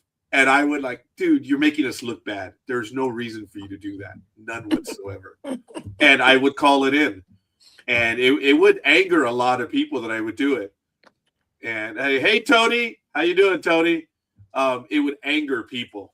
Wow. But I'm like, dude, you're making us look bad. You have a take-home vehicle and you're abusing it. You need to go the speed limit. And what really set me off was there was no traffic. And for anyone who knows what I'm about to say, there are no emergencies in the county. There's no such thing. So I would call them in. And they were like, why are you doing that? Because they're making us look bad. So people thought I was being vindictive because I didn't have a take-home vehicle. I'm a clerk. Why would I have a vehicle? It has nothing. I know my part in society. I know what it is. I would get into work and I would write up the report digitally, and it had my name on it, my contact, and whatever. And I know one supervisor got the report, and he was like, he asked the employee, what was this? And, oh, some guy was trying to cut me off and this and whatever, blah, blah, blah. It was in a Jeep, whatever. So the supervisor called me, Dwayne. He says, Roger, it's Roger Noriega? Yes, sir. You called this in? Yes, sir. He says, do you drive a Jeep? Like, nope, I drive a Nissan Versa. He says, Roger, that's all I need to know. Thank you. Click. On my word alone, that guy was called a liar, and it went on the report. Big deal. If you get 2 of them in 6 months, then everyone gets those called in, but it's the number of. So, but there were supervisors that knew me and said, dude, you called it in? Like, ooh, okay. So, hey, however, right? Maybe Tony will be joining us shortly. We'll see. No, he's feeding the squirrels. You'll be lucky if you see him today. Yeah. Hey, Jorge, did you hear about Major League Baseball? I guess they've traded, not vows, but they've traded, what do you call offers between the Player Association and Major League Baseball management? No, I probably missed that. No. Okay, well, this was earlier in the week. Apparently, Major League Baseball, the CBA negotiations have officially begun. It began by the Major League Baseball Players Association on or about the 28th or the 27th. Put in their first one, and they want the minimum salary to be increased to 1.5 million beginning in 2027. They wanted expanded pre-arbitration. They want expansion of the arbitration eligibility. They want enhanced compensation and contract guarantees for players in seller arbitration. They want the elimination of the qualifying offer, as well as penalties for teams that sign free agents, increased benefits for lower revenue teams who lose players to free agency, qualified free agency for players with 5 or more years of service who have reached age 30. They want the luxury tax threshold increased and removal of non-monetary penalties. And they want a new competitive integrity tax applied to clubs that fail to meet minimum payroll benchmarks. And they want the expanded draft lottery for further disincentivized tanking. Sorry. Well, it's okay. You struggled with that one, didn't you? Yeah, I did. So Major League Baseball then said, yeah, we want a salary cap. Wow. So it's official. Major League Baseball clearly stated they want a salary cap. And that's where we are right now. And That's going to be interesting to all these players. Okay. Straight up. Take the question for what it is, Jorge. Mm-hmm. Will there be a deal before December 1st? I'm going to say no. Okay. Okay, thank you. I agree with you. Will it be a protracted strike? Again, this is just shooting I say yes. Yeah, me too. It's going to happen. Yes. Yeah. You know, like I say, we're not too crazy with all these salaries these players are making. I'm not saying they're good enough, not good enough, but it's way over the board. You know, but listen, if they're going to do what the NFL is doing, oh my gosh, which the NFL backed up a little bit now. You know, in college, you make $7 million. Now you go to pro football, you make $1 million. I saw something about that. Yeah, it's so sad.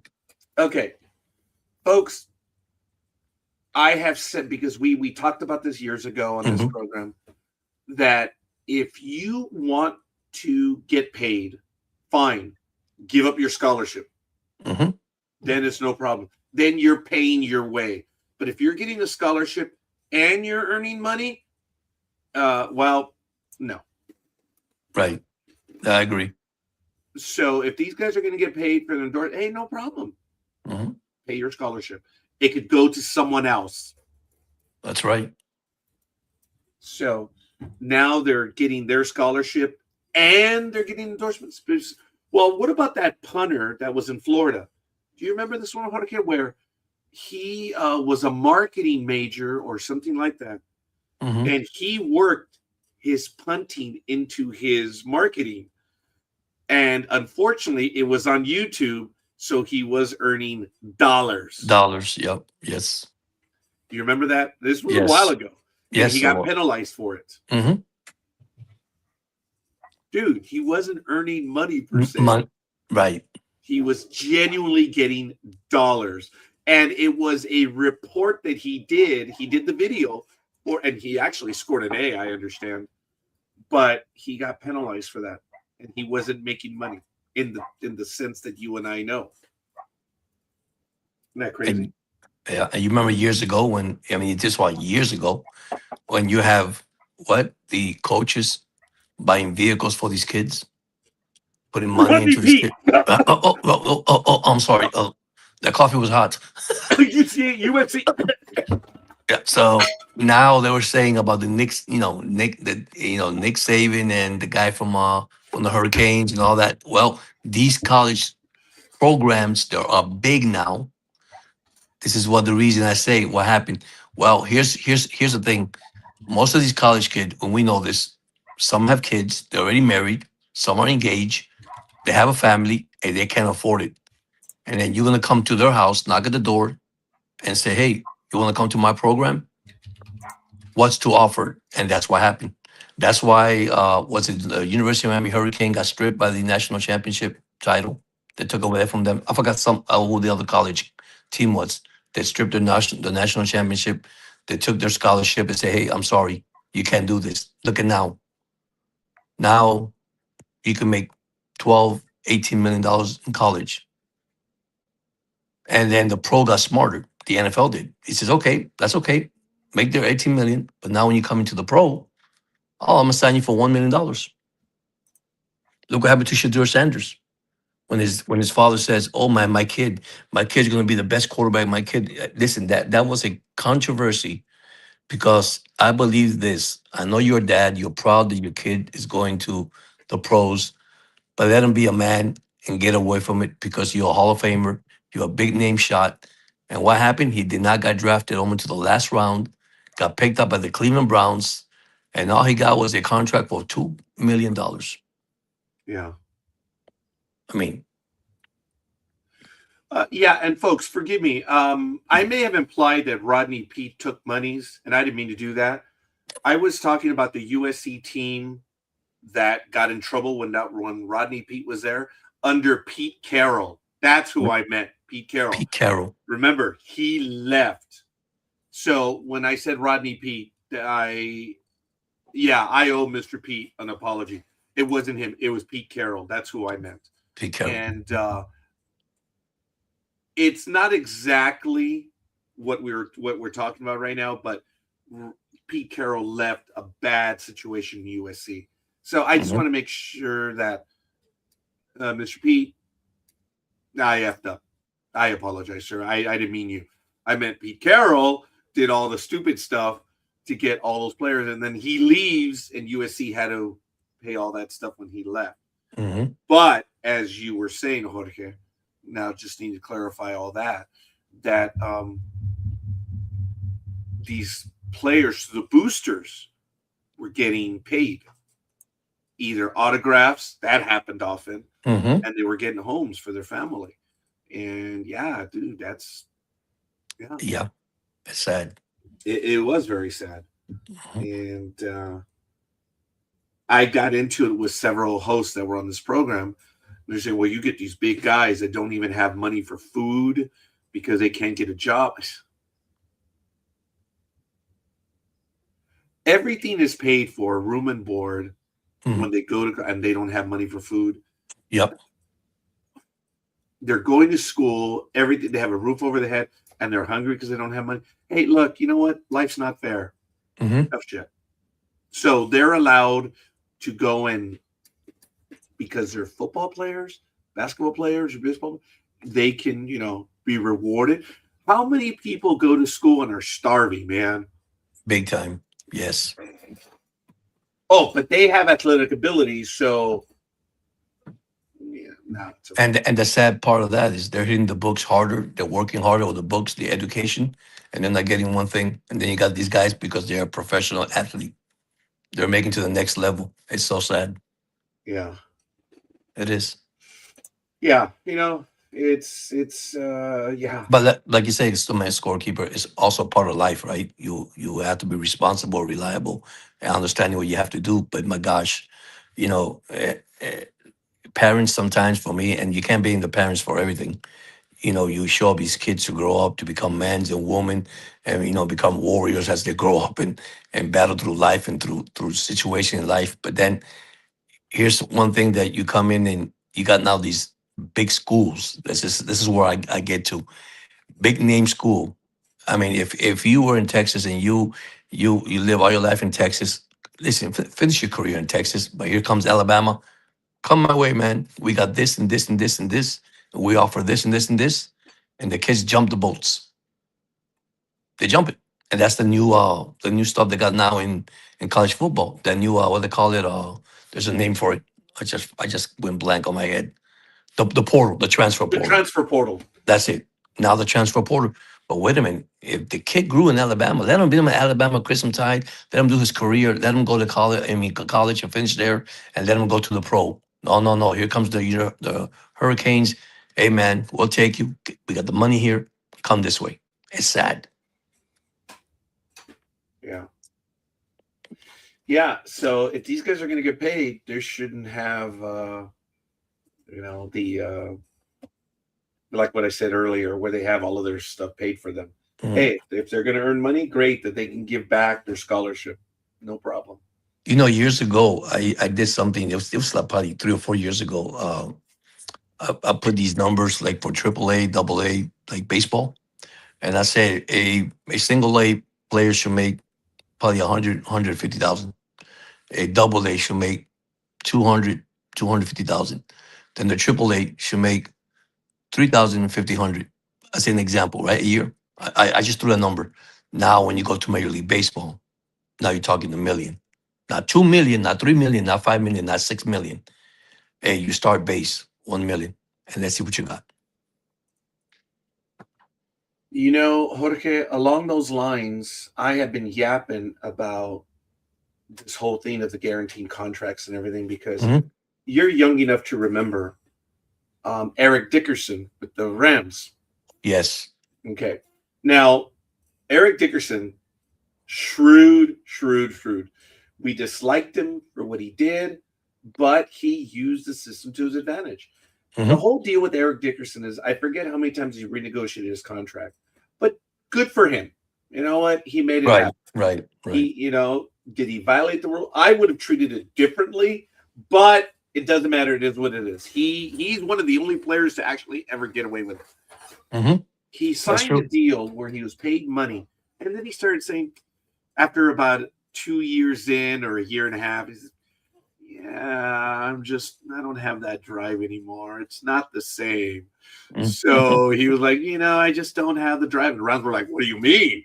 Okay, well, they renegotiated, give him more money. And every few years he would get renegotiated. He played the game very well. Very well. Yeah. And unlike others, Eric Dickerson did deliver. He was Hmm. man, that guy was a monster on It's that team. yeah. Yeah. He was good. And well, look, I remember my uncle coming over on a Sunday. The radio was blaring because he wanted to hear when Dickerson broke the record at the time. So I heard it live. I didn't watch it, but my uncle was over when Eric Dickerson broke the running record in Game 15, or I forget what. But there was a complaint because of the number of games. Yes. Yes. So, but anyway, oh yeah, I think it was Game 15 because it used to be 14 games. Hmm. Then it went to 16. So Then they go, 17. there should be an asterisk. I'm like, fuck the asterisk. Yeah.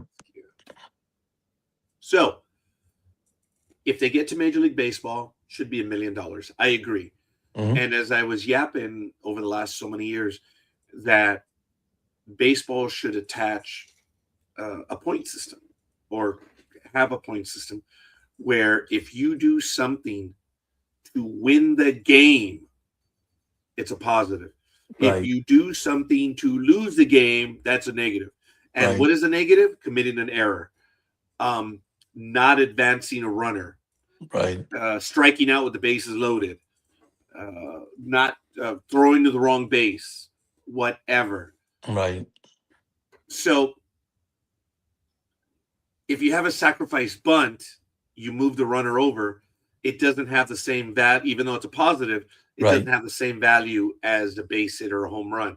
But everyone is paid for the positive things that they do. They do. If Right. you've got runners in second and third, you strike out, that's 2 points against you because you left them on base. So I had suggested that they come up with a point system that even a rookie could make a lot of money if they produced. Right. Right. They That's all get good. a That's good. million or $2 million minimum. Right. And if you don't do anything, you still get the $2 million.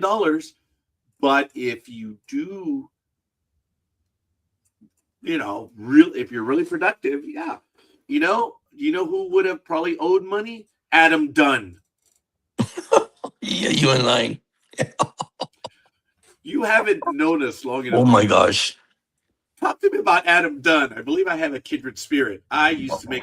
We used to have the Adam Dunn watch every week on Sports Talk with the Guys because there were people that loved Adam Dunn because he hit 40 home runs and 100 RBIs. I said that he is the most worthless player in baseball. And people were like, that's not true, scorekeeper. I said, yes. When you look at how many men he lives on base, he left 200 more runners on base than the nearest batter. Yeah. 200. That's a bad hitter. Yes. And listen, 200 this ducks is on the pond, man. 200. That yeah. could You have know, been. what's amazing about this? I have looked at a major league contract. All right, but you made a good point there. If you put a contract that you tell any hitter, I want 20 homers. Watch this. Let's say 100 RBIs or 40 homers, 100 RBIs, 20 stolen bases, and I wanted 250 batting average. Let's put 250. I'm not gonna put too high. If you don't exceed that expectation, you're not gonna get paid what you want. You see what I'm saying? Yes, I believe you should be paid for your production, but Exactly. Because the first thing that you go to George Steinbrenner, you go to all these owners, and I'm talking about big owners, and not because John, because I love Josh, I love John, I do. I met Steinbrenner before in New York. oh wow. Yes, he's great. And listen, I seen contracts. Okay, I even met George Brett. Remember George Brett in Kansas City? Yes. All right. Okay, he was part of when of course he retired and he went to the organization. Uh, And I seen these contracts and I start reading it and you say, what in the world? Get 25, or, give me 25 doubles. Give me 5 triples. I say, wow. But then here's where you get that expectation and supposedly you make the hitter excited. Man, I'm going to the team. But the moment that you see the expectation went down, that's when I said, okay, this is when they have to take it down. But they don't do that because they have a window between 2 to 3 years to develop a player. You can have your first bat. Okay, here you go. You can have a good year, a bad year, and then a good year. And that's the way Major League Baseball was done years ago, believe it or not. Now, that's why I like football. Football has gotten into now, I'm going to give you a 1 year contract. If you're a good football player, you show me what you got. If you're not good enough, then you need to go out on another team and find sign with somebody else. Yeah. And I saw that. And when I look at these contracts, I said, wow, I mean, okay, does that motivate a player? Of course, you go in there and says, man, if I hit this and if I bat this and if I have 100 RBIs, man, what I'm getting, incentives. But here's the problem. Your first year is your best year. Your second year, it's going to be your down year. It depends how good you are. Maybe you have back-to-back good years. Then your third year, you go down. So that's why baseball needs to go back to the old days, not now. Hey, let's get this guy. You know what I don't like about baseball right now? And I forgot who was it. You remember Mark Belanger? Yeah. All right. He got signed for a contract. I forgot what team. I don't know if it was the Orioles or the Dodgers. I forgot who it was. He played for somebody. They gave him this contract because they said, my God, he is so good. Because I think it was yours. Go ahead. but his average is only 200. Yeah. He can't hit the ball. Oh, but he's a defensive player. Okay. Okay, so why are you gonna sign a guy that just a defense? I want somebody to hit the ball. I don't want nobody only to field the ball. I want the guy to hit the clutch. I need the guy to drive in the RBI. I need the guy to come in with the winning home run when I need him in the bottom of the ninth. I need the clutch hitter. You know how many teams, how many players are out there that you say, my God, they were clutch, and someone said they make this so much money and they're not even clutch at all. It's sad, Yeah. but that's what I mean. Okay, I apologize. I want to Yeah, take a moment. go ahead. It is 8:10 a.m. and I want to give a shout out. We've had several likes: Jay Simmons, Aisha Kerr, John Gajitos, Tony Konopka, and of course Peter Gama. I want to thank you, Peter, for this. As I've been saying throughout the entire program, ladies and gentlemen, our hearts are with the big dog. As everyone knows or does not know, Peter lost his oldest daughter yesterday, Catherine Evelyn Gama, and the network, the family, we are so sorry, Peter, at your loss, and we look forward to you being able to return with us. soon. And again, we are so sorry at your loss, Peter. Thank you for deciding to spend a little bit of time with us. And I may have ruined it by mentioning this right now, and I'm sorry. Peter generally keeps everything to himself, but Big Dog, again, we are sorry. At 8:11 a.m. Pacific time, as we enter our third hour here on Sports Talk with the Guys, Big Dog most likely, as I've said, will not be joining us today for obvious reasons. So I share in your sadness, Big Dog.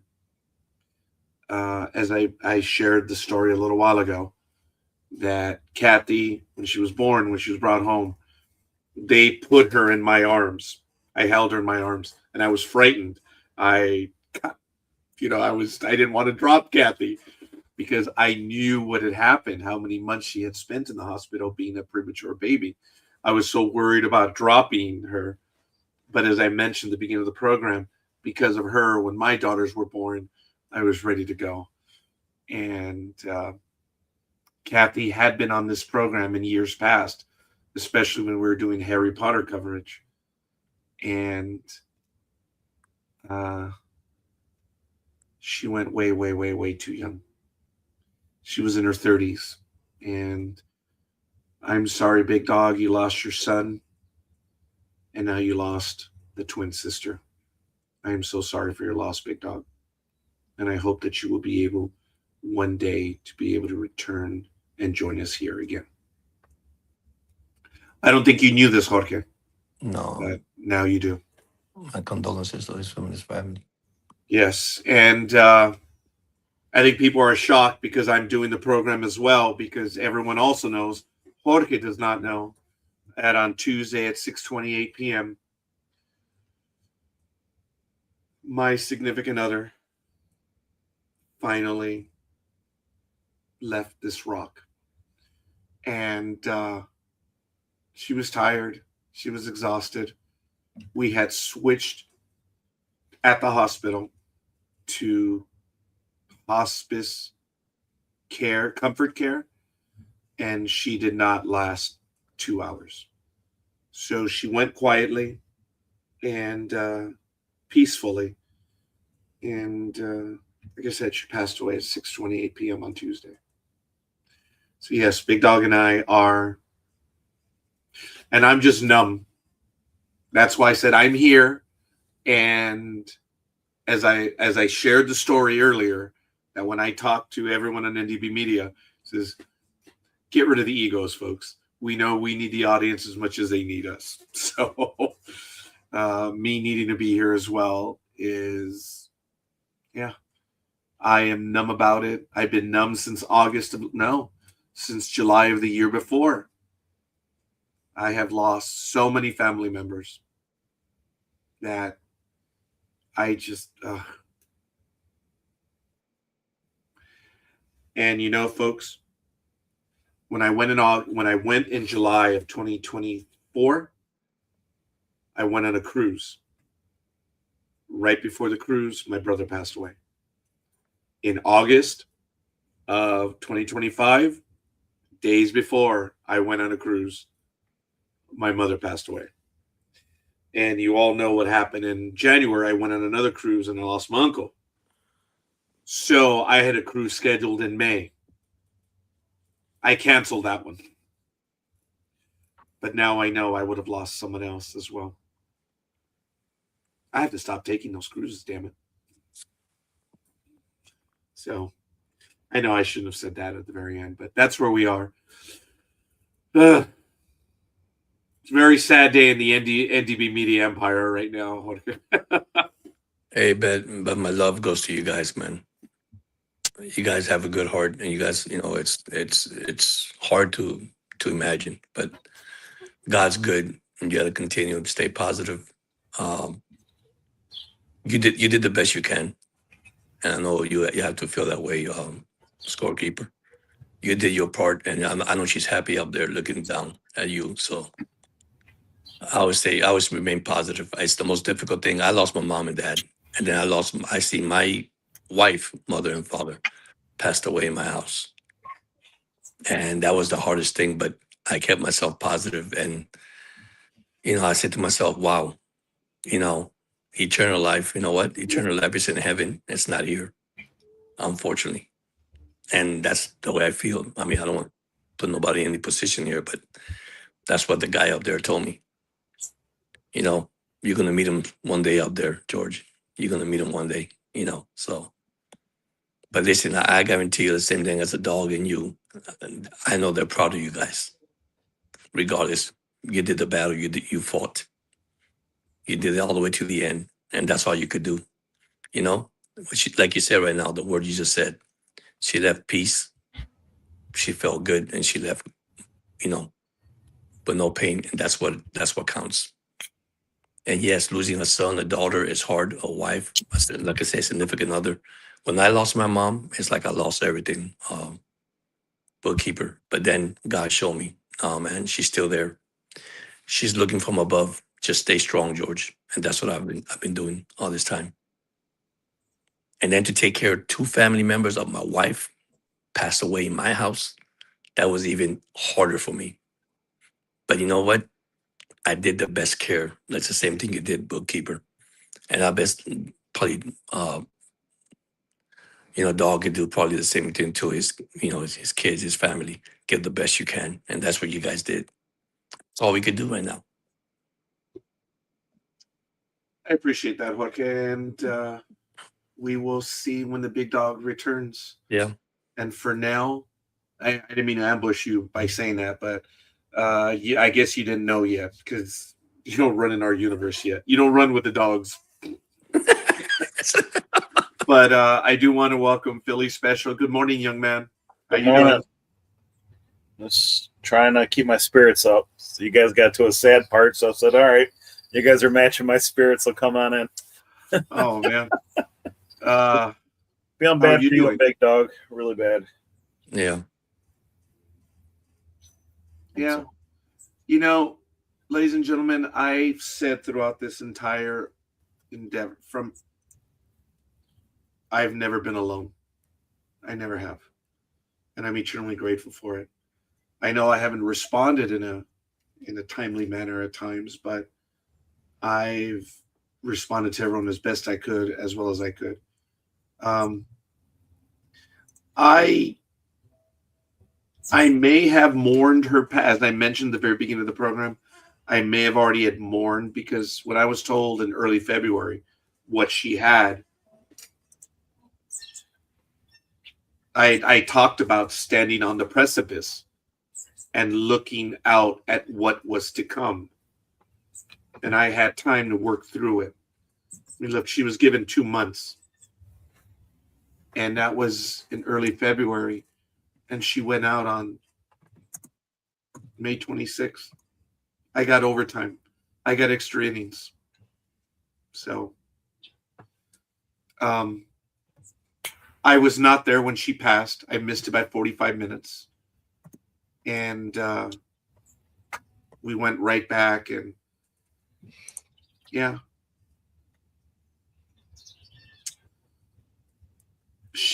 When she went on to comfort care, see, the problem was she was going to be intubated again. And the liver was failing. The kidneys were failing. It was bad. It was from the weekend. And it was starting to happen that everything was starting to shut down. And I told her that. And she understood. And we had a quick conversation. And I said, well, they can't give you the medication right now because your oxygen levels in your blood are down. And if you give the medication, it had to do something with blood thinning and stuff. And, not good. So she was actually off medication. And I asked her, if we make this change, instead of being at home, you'll be here at the hospital under comfort care. She said yes. She left me off the hook. She took me off the hook.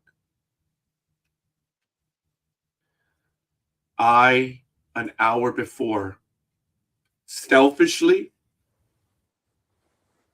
was about to make the decision for her. And I already knew, oh my God, I'm gonna take her life. And I'm gonna have to live with that for the rest of my life. And no, she let me off the hook by her making that decision. The hospital moved fast. I said at the very beginning of the program, Rachel, her nurse, and everyone, not that monolith building, Pomona Valley Hospital Medical Center. No, not that. The people there. Oh my God. Incredible people. And they cared for her. They knew her. And they cared for her in ways that I will forever remember. I know it's hard to say, but it does bring a smile to my face. I saw how they cared for her. I'm eternally grateful. And I asked the doctor, okay, there's no timelines, but you've seen this before. What am I looking at? She said hours to maybe 2 weeks. So, okay, got it. 2 weeks, right? Then I'm going to run out. I'm going to get Gmo. We're going to go have a meal. And just as I was picking her up, we were going to go somewhere. I got the call that she'd passed, not 45 minutes later. So that's what happened, folks. That's the timeline. 6:28 p.m. She was not alone. But the minute we switched to comfort care, they put the morphine in, and I saw her close her eyes. I had no idea that was going to be the last time she would close her eyes. She went without pain. And she said she was tired. That should have been the realization.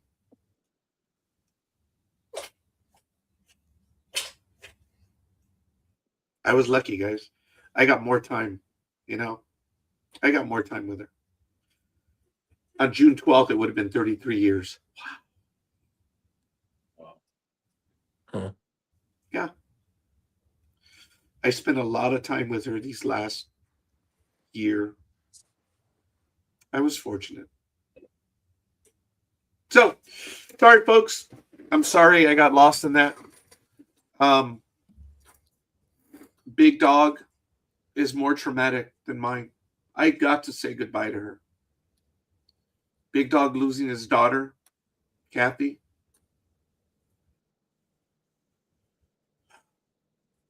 It's traumatic. And I'm sorry again, Big Dog. So that's why I mentioned this program might end a little earlier than normal, maybe at 10, which is about an hour and a half away. We'll see. And I'm sorry, folks, for making it heavy right now. But yeah, we're human. Hey, sorry. Oh, damn it. He's probably going to start up right now. Tony, what's wrong, man? You look pretty unhappy right now. What's going on? Just hurting for Big Dog. Oh, yeah.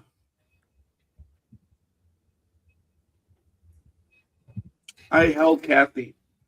I held her in my arms when she was born. See, folks, the hurt that Big Dog has is a hurt that we're not supposed to have. Mm-hmm.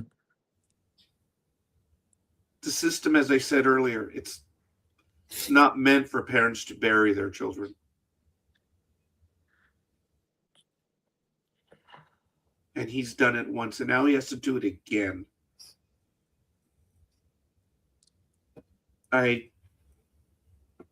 My head hurts trying to process that. I don't know what that's like. I can't even tell him, I know what you feel. I'm sorry. I know what you feel. That's bullshit. I knew him before his son passed. And I knew him after. And it's always there. You can tell when a parent has lost a child. It never leaves.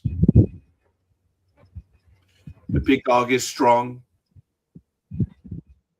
He's got his daughters with him. And we'll see. Yeah. So this would probably be more of a question for Big Dog, but I'll try you, Raj, since you don't follow basketball. Well, Tonight's I game gave a 7 game. 30-second report. Go ahead. I want the Knicks to lose. So who do I want to win tonight? Oklahoma. Wait a minute. The Knicks? I thought the Knicks already won their series. Yeah. Oh. That's the championship Wednesday. Okay, so you're saying who? Oh, yeah, that would be the better. Yeah, he would be the better one. Right. So I don't know if San Antonio or Oklahoma would be better suited to face the Knicks. Okay. Jorge, you follow basketball as well. Let me give a two-part answer. Clearly, Oklahoma will kick the crap out of almost everyone. Well, oh, wait a minute. Wait, it's 3-3. So that theory went out the door. I think Oklahoma would be the better team to beat the Knicks. But, dude, there's a lot to say for taking the best team to Game 7 in the semifinals. I think San Antonio, if they're hot, they can handle the Knicks. But OKC, that would be mine. OKC. But, dude, San Antonio took OKC to Game 7. Wow. Jorge, what would you say? Who would be the better one to take out the Knicks? Tony does not like the Knicks. I agree with Oklahoma. And the reason why I'm surprised that the Spurs are still in it. Oh, yeah. I mean, because I mean, according to numbers, even though I knew that coming into the series it's going to be difficult for them, but looking at man how the Spurs are playing, I will not even doubt if the Spurs comes in and still beat the Knicks. To be honest with you, but I'll take Oklahoma. Okay. A better shot of beating. Yeah, better shot. All right. Now I know who to root for. Thanks. Now, the funny thing is, I want San Antonio to win. I want them to knock. Yeah, It's your fault. Yeah. I know. Yeah, it is. That's they funny. lose. Jorge and I are on the same page then. Yeah, because I'm like, I mean, San Antonio, what they did to the Oklahoma, I mean, nobody knew that was coming. Everybody says, "Oh man, they're more physical, more this." No, it doesn't matter. It's a championship game. Anything goes. Yes. You know. Guys, this is Game 7, man. Yes. 7. These don't happen all that often. And people are like, no, they do it. No, not really. And there is no tomorrow for one of those teams. That's why, guys, how many times have we seen the best series in the semifinals? Or in baseball, it's the league championship series, right? Mhm. Right. You have some of the best series played before the World Series is almost an afterthought because, yeah. And right now, I think the championship is being played between, well, okay, maybe not. All right, no, because the Knicks are still the Knicks. But what an incredible series already that San Antonio has.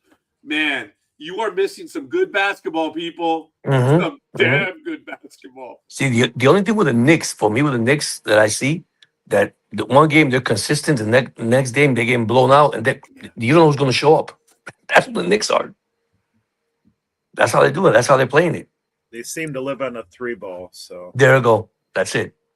Yeah. That's it. And sometimes those threes don't go in the basket. Right. And another thing that I would like to add to what both of you gentlemen said is the East. The East is still the least. Yeah. So the Knicks did not have that much coming. I remember when it used to be the other way around in the 80s. Oh, my God. Detroit, Milwaukee, Boston, New York, even Miami. Milwaukee. Remember Milwaukee? Yeah. Oh, Milwaukee. Yes. The Bucks. Allen Oh, my gosh. Iverson Chicago. Yeah. Guys, the East in the 80s and 90s were, man. Oh, well, not New Jersey. Well, the Nets, not Washington. Philly, though. 76ers. Oh, the Sixers. Oh, my God. Forgot about the Sixers. The Sixers. Yeah. Yeah. What the Phillies special said. Yeah. And it was the Lakers on the way. Right. Hey, don't forget the Orlando Magic at the beginning. Oh, yeah. So now it has switched. Mm-hmm. Where you have some incredible powerhouses on the West. Yeah. That's unreal. Yeah. Yes. And OKC being in the West. Well, okay, look at the map. Yeah. Right. Yeah. It's just funny, but it's just because of the way the United States is. I guess OKC would be out of the West. Yes, the Sooners, but it is amazing how many teams are in the West that are really, really good. And I think the Knicks look, the Knicks are deservedly where they need to be. They've earned it. Are they the best team? No. Going back to the NBA, weren't the Knicks like number 3 For the best record? Did they have the best record? Yeah, they were third. Third, They were the best record. seed. Yep. Cavaliers knocked off the Pistons, and the Knicks edged them. Wait a minute. Oh no, the Knicks swept them 4-0. Yeah, they took it for you. And Knicks won, I think, 11 in a row or something. Yeah, some of that. Yeah. So they lost the first 2 games against the Hawks, and then they won the next 4. Yeah. And then the 4 against the Sixers, they swept them. Mm-hmm. And then now 11 or 4 in a row against. Yeah, guy, cut it out. That's not accidental. No, that is no, they're playing awesome. Mm-hmm. Which I don't like. Is that is that when you're oh wait, what damn it, what? No, I didn't hear. Damn it, what was that? I said they're playing awesome, which I don't like. Oh, yeah, they actually are. Yes, it is what it is. Threes. That's all threes. Yeah. I mean, Brunson is a monster. Yeah, it is. He is. I think the Spurs in Oklahoma has more firepower. That's what I feel. I think their benches are better. Yeah. Towards the Knicks benches, I think they're better. Look, the Spurs they're the 2nd seed. So it's great. You had the 3 and 4 in the East and the 3-team 1. Right. In the West, you have the 1 and 2. Great. Which is, 3-3. OKC swept the Suns. They swept the Lakers. And now they're fighting. Wow. They're fighting. Good. Yeah. The Spurs 4-1 over the Trailblazers and 4-2 over the Timberwolves. Remember, Big Dog said when they hit the Spurs, they were going to have problems, and he was right. Oh my God, he did say that. He did. Yeah, he said it. Now they're going to match up some real teams. They did. I think I may go out tonight just to go watch this game. I think it's time that I get out of the house. I haven't done anything. I have not. I've been here. I want to thank everyone that has reached out to us, my neighbors. They brought us dinner last night. They didn't have to do that, but they did. And other people have been reaching out to us too. So I guess they see that we're at home. We're only running errands. We go out, we do stuff, and then we come back. That's called love. And that's it. People. Yeah, they did. And we're fortunate because of it. I think I'm going to go out today. I don't want to say. Okay. I think I may visit with the Big Dog as well today. I don't know. Don't go to Hooters. I know the face. Well, I gave that face. Tony got all red. Yeah, he saw Tony. Tony, dude, yeah, Kami. I made that face because I'm like, I don't know if I could get Big Dog to go out that quickly to Hooters. Because I tell you something, when you hear every guy down here, hey, we want to see a football game. Where you gonna go to Hooters? Why are you gonna see a football game or baseball game in Hooters? That's interesting because we have Hooters out here, but it's kind of lost its luster a little bit. Mm-hmm. And I think that's probably due to the competitive atmosphere in Los Angeles. Guys, every restaurant has a big TV in it now. It's really amazing. That's true. Yeah. Would you say the same thing in Detroit and in Philadelphia, Tony? Yep. I mean, there's at least one big TV almost in every restaurant now. Some restaurant, I like going to El Merendero, the place that I was joking. There's 1, 2. There's 4 TVs in a Spanish restaurant that is very good on their food, or a Mexican restaurant, however, whatever. And they have the TVs going too, but they don't stay open that late. They're open early. Applebee's is where I might go to watch this game. I don't think Gmo will go with me. She might, and I might meet up with Brandy, my barkeep. You guys have heard the story. My barkeep. Yeah, she's really cool. She's Yeah, good. I told my wife today when she get off, I said, hey, let's go to Hooters to eat chicken wings because she likes chicken wings. She goes, no, no, no, no. You're going to Hooters because you like chicken breast. I said, what? I said, no. I said, he said, I don't really. Told he was going to laugh. I said, wait a minute. You love chicken wings. Don't tell me that because that's your favorite. She goes, no, you're going to go there to eat chicken breast. I said, oh, my God. That's funny. That Yeah, is she makes funny. the I've guy not say heard no. that one before. Yeah, I'll say, no way, man. We don't have that many Hooters in Southern California anymore. There were one in Downey near my job where I used to work in Downey. And there's one over here in Rancho Cucamonga where they have the famous Ontario Mills Mall. And Ontario Mills in Cucamonga. That's funny. It just dawned on me right now. But anyway, because Ontario is a little bit further to the west, but that's okay. I guess it's better to be Ontario than Rancho Cucamonga. But anyway, I remember someone years ago when I was a young kid said, I'm going to Rancho Cucamonga. Cucamonga? That's made up.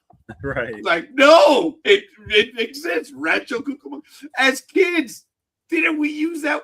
I'm going to Cucamonga.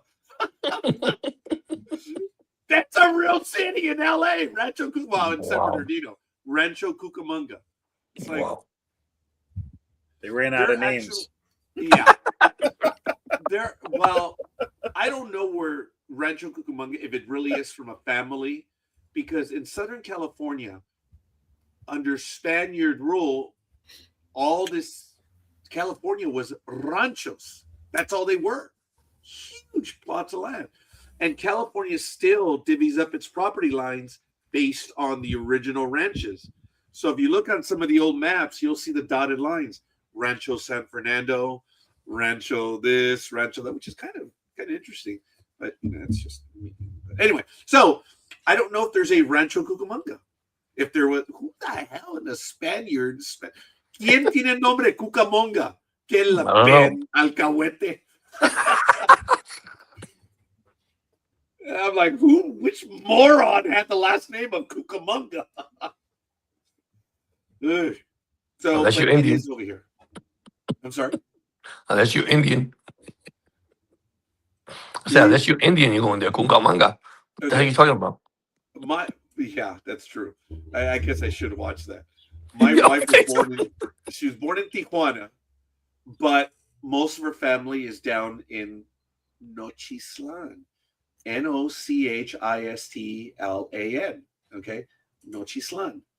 Well, everyone reprimands me by saying Nochisclan. Because that's, yes, right? That's right, yes. Well, Yes. And I'm like, there's no K in Nochislan. And then I was stupid this morning when I said, there's no clan in Nochislan. I was really dumb. It's all right, Tony. Ignore that one, all right? I apologize. I don't want to put you in the spot, brother. I was stupid when I was like, no, it may be in the South, but not. I was dumb. But okay, here we go. What do we have right here? Oh my God! There you go, anime. Oh my God! By 1200 AD, the Cucamongan Native Americans had established a village settlement in the area around present-day Red Hill, near the city's western border, where Red Hill Country Club. Oh my God! I know what that is. Cucamonga derives its name from a Tongva word meaning sandy place. Okay, so the Cucamongan Native Americans. Wow. So it's not a family name per se, but it is a band of. In Southern California, where I grew up, which is the west, about 20, 30 miles away, I grew up in the Gabrielino band of Indians. San Gabriel River, Gabrielino. And So I should have known that, the Cucamonga. I'm embarrassed. I am insensitive.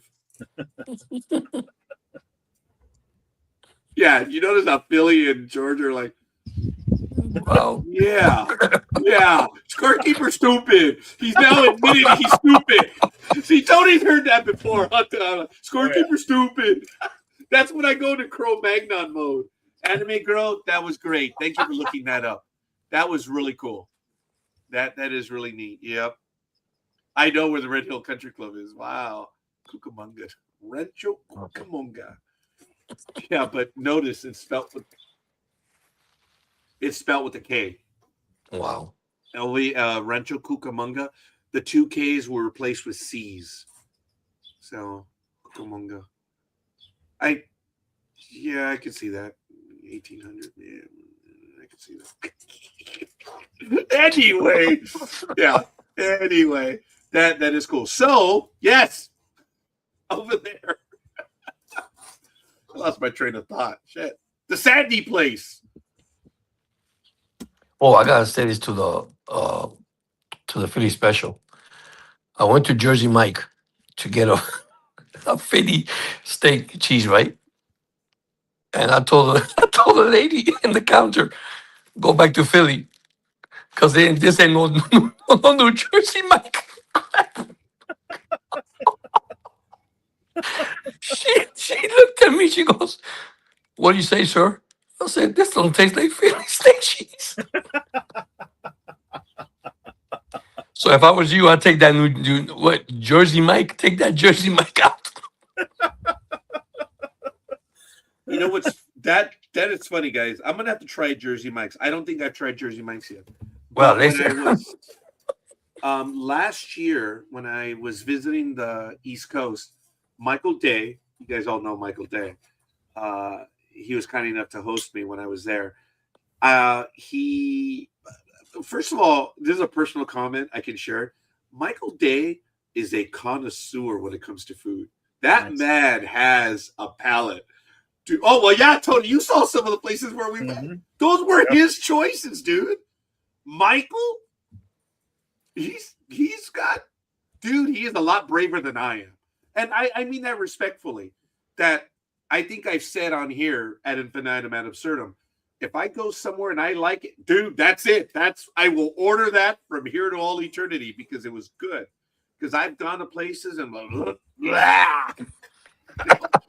I've had that experience. And so if I find something that works, that's it. Yo, mama, I'm sticking to it. Yo, mama. Anyway, he took me to, okay, ladies and gentlemen, here we go. Good morning, my brother. Hi guys.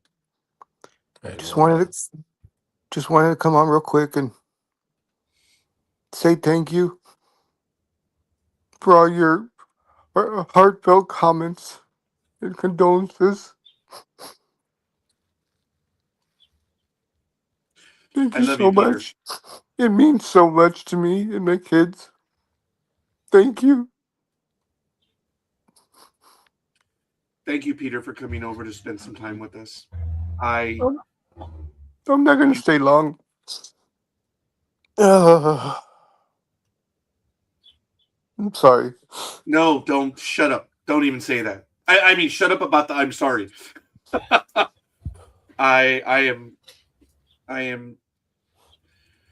I'm glad, Peter, that you came to spend some time with us and you're talking with us right now.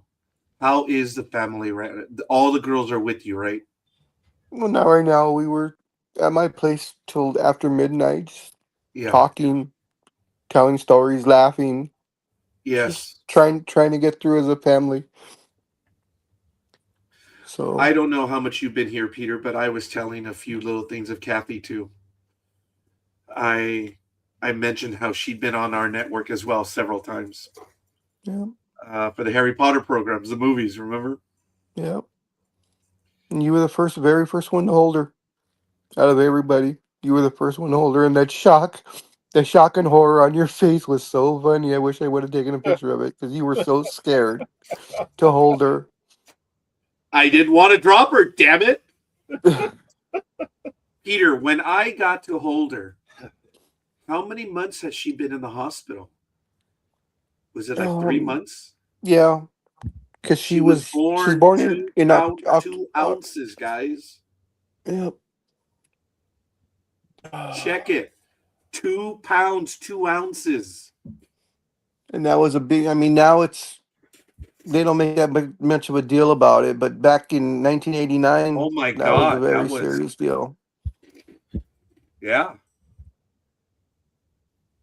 And she made it because of you, because of Eva, and even because of Christopher. And I was fortunate. I grew up with Kathy. And like I said, I was privileged. Kathy was on this program a few times. There were times that she was in the chat room helping us out to get started. And then she joined us as a host. I know that we did, I think it was the last 3 or 4 movies of Harry Potter, huh, Peter? Yep. And I It know was one of the over ones. several years. Yeah, the funny one was when she put you in your place a couple of times on air. She did at least once over the owl. I remember that. Yeah. But it was not putting me in my place to show me up. She was like, "You're wrong. It's this." He's stupid. It's stupid. Yeah. But she didn't have that word in her vocabulary, huh, Peter? Yeah. She was great. I was privileged that she was on with us. And she was fun. We would do an hour, 2-hour programs as well. I will miss that. I will miss her, Peter. Same here. And wow, you guys were up till midnight telling stories. Oh my God, I can only imagine how many more.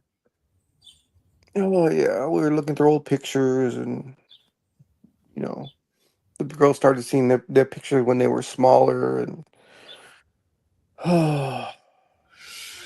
Now, I can, in a good way, embarrass the big dog right now, but I mean it in a professional, loving way. The big dog waited 2 hours to let me know what had happened. Because, as he said, dude, I wanted to tell you, but I know what you're going through. This was probably more important. And I thank you, Big Dog, for thinking of me. He waited 2 hours to tell me because he knew what I was going through. I'm glad you let me know when you did. But again, my big dog, I love you, my brother, and I'm sorry. I am no one thank should you. have to go through what you're going through. Yeah. Is there any stories that you wish to share with us, especially about going to Comic-Con? Not right now. Okay. It's hard enough for me just to talk to you guys right now. I'm totally devastated. Just having to write that my post that went to Instagram and Facebook just to let everybody know was so hard to do, so hard to write. And much as I didn't want to hear the song, that was the only song I could play for it. Tears from Heaven.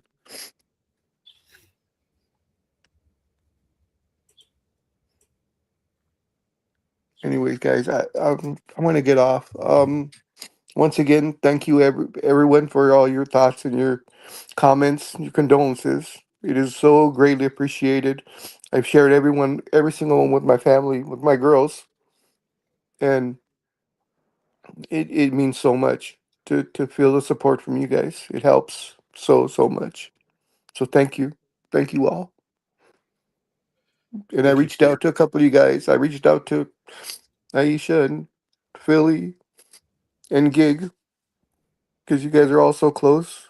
We haven't known each other for a long time. We've never met, but I consider you guys part of my family. So I had to let you guys know. I'm sorry. Don't Hey, be. nothing to be Thank you. sorry for. You are family. We love you. Okay. You Alright, do, We guys. Peter. stand together, Peter. We stand together, man. I gotta go. I gotta go, guys. All right, All right. Peter. God Adios, bless you. man. God bless you, brother.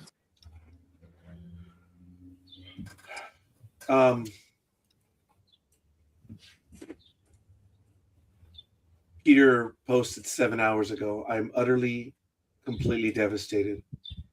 My heart is broken into a million pieces. My oldest daughter, Kathy, passed away suddenly Friday morning. She was only 36.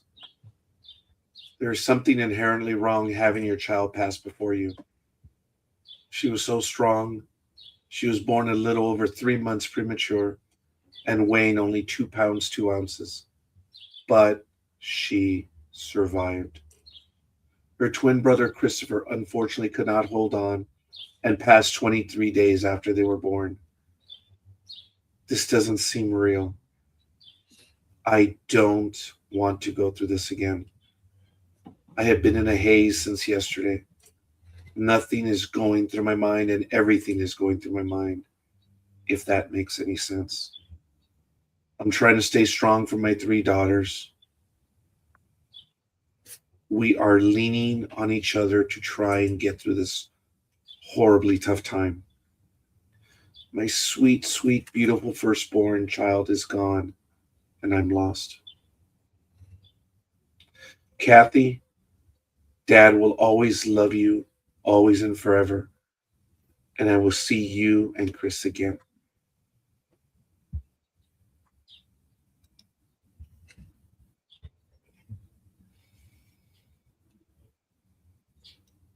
He wrote that this morning.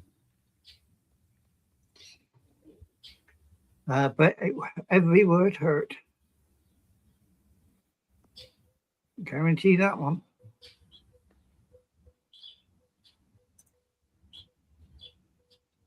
Been there, done that with Mama.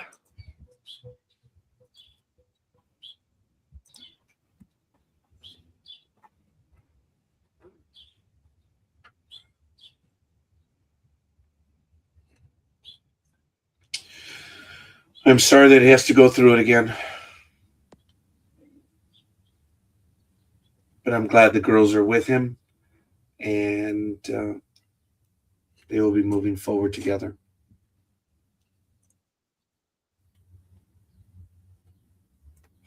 Our family has suffered a great deal, folks, the NDB Media family. We have lost our family members, and then we've also lost our online family members as well.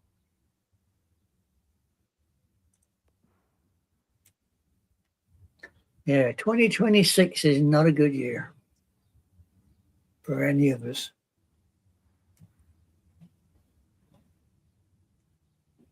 Maybe that's just me. But we are here, and we have each other, and we're going to continue to move on. Yes, things are very, very heavy amongst the hosts right now. And folks, I do apologize for that. We are human, and we're going to try to move forward and make our way through. And we thank you for being with us, and everyone who has reached out to the big dog. I am eternally grateful. You see, each little point of contact, each little word, it means everything. Everything that was shared with him, he shared with his family. Folks, I did the same thing. Every time there was a like, every time there was a comment, I read them to her, and I told you guys that. And there were many times that she would smile. And there were times that she would ask, who? And I said, it's your extended family, sweetheart.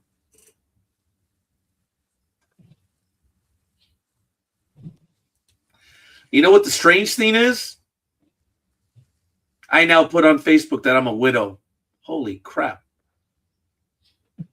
How did that happen? Damn. Wait, you got to put on there that you're single again. That's really going to confuse people. No. You know, I had time to think about that. No. That's why after 2 years, I've still got my mother up on my Facebook page. Yeah. That ain't coming down. Oh, so he's playing with his nuts again. I was kind of wondering what's the deal, dude? Stanley came over to visit. Stan? Stanley. Okay, Stanley, Stanley, yes. That's right. You've named your Yep. chipmunks. Chip up the old block. Is So there Inkwell around there still or not? Yeah. Yeah, Inkwell just comes to the back like most of them. But when I do the show, Stanley's tree's right in front of me here, so he comes down to see me. You know what's funny? Now you said that you don't. Now you're a widow, right? There's a shirt that says "single and looking," and I was in my closet years ago, and I found it, and I was gonna put it on. My wife says, "Don't you put that on, George." I said, "You remember that?" She goes, "Yeah, when I was single and looking." She remembers it. I have a few funny T-shirts. The funniest one I debuted it on another program in 2021. Remember, Tony, the one that has the Death Star on it? Yeah. This is my happy place. Yeah. I love that one. There's another one that I found, and it has a blurred image of Chewbacca, like he's walking in the Gimlin, and I believe or something, but instead of it being the Sasquatch, it's Chewbacca. Oh, that's awesome. Yeah, I have not worn that one to the wall because I cannot get it replaced. I cannot find it anywhere, so I rarely wear that. I'll see if I can wear it maybe even next week. But it's cool. Instead of it being Sasquatch, it's Chewbacca. You know, he's like the same pose, but it's Chewbacca. And but I love that Death Star one. It just shows the image, and it's very small writing at the bottom. This is my happy place. Yeah. Well, I've got that one about the touching my coffee. I wear occasionally. Which one? How does it go? Don't touch my coffee or I'll slap you so hard even Google won't find you. Oh, that's right. Yes. I like that one. I like that one. That's awesome. Okay. Yeah, I got that one. That one is funny. Tony, you got to tell me about a T-shirt. George, you just shared one with us, but there's got to be a T-shirt that you have. I want to tell a quick story that one of the best T-shirts I ever had, because I wasn't one for wearing well, I still am not. I don't wear things. The only time I wore anything was my Star Trek Admiral's bars. That was it. And I would wear the Admiral bar. Anyway, when I was growing up, my sister found one of the best perfect T-shirts ever in the world. And the image has changed now because it's become a thing. But you guys have all seen it. It shows like an eagle, talons forward. They're like ready to claw. They're flying in, and there's a mouse right there, and all he's doing is this. And it's called The Last Act of Defiance. My sister Alma saw that one first. She got me. I wore that T-shirt for the longest time. And we're like, where'd you get that? We got it from Swap Me. Well, now the image has changed. The mouse a little bit bigger and stuff, but it still is awesome. There's so many different names for it now, but the original one was the eagle's coming in. He's got the mouse, and the mouse is just. Oh my God, it's great. The one I saw. You look it up. They're everywhere. The Last Act of Defiance. Go ahead. The one I saw with that particular statement, the Last Act of Defiance on it's a crane, and he's got a frog in his beak trying to eat the frog, and the frog's got his hands around the crane's throat. And that's what I remember as the Last Act of Defiance. Okay, there are so many of these guys, but check it out. Here we go. You've seen it before. This is the last great act of defiance. Here's this one. See it? You see, it changes a little bit. Okay, but you got the mouse basically. See, the one that I saw was the mouse was there. He knew it. He was done. He was just standing there. It just, the figure was up. Here comes that eagle or the hawk or whatever. So it has changed a little bit over the years. but it is really cool. But this goes back to the 1940s, I believe. The last great act of defiance. Yeah. I've got it all the way back to 1944. Yeah. Wow. Yeah, this does go back. I found my shirt. I didn't know if I still had it.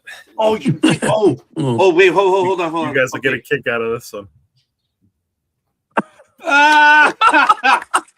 Bigger than yours. That is great.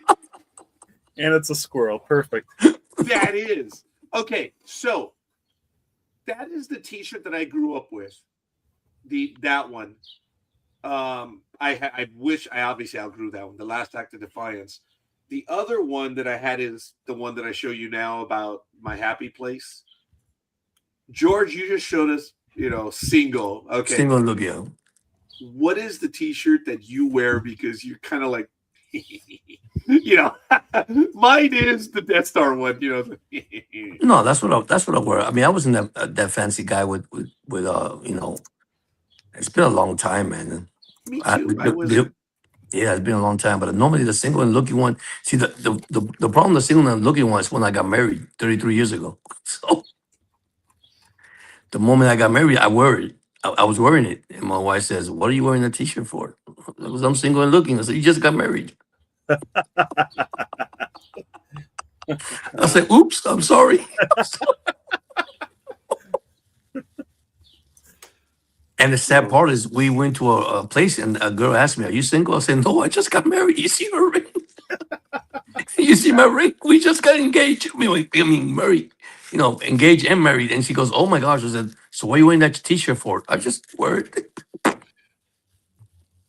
So that would be your T-shirt, which is good. Yeah, mine would be, "This is my happy place." For Anime Girl, nice. would be, "I'm going to slap you so hard." Yeah, I like that one. Google. That is funny.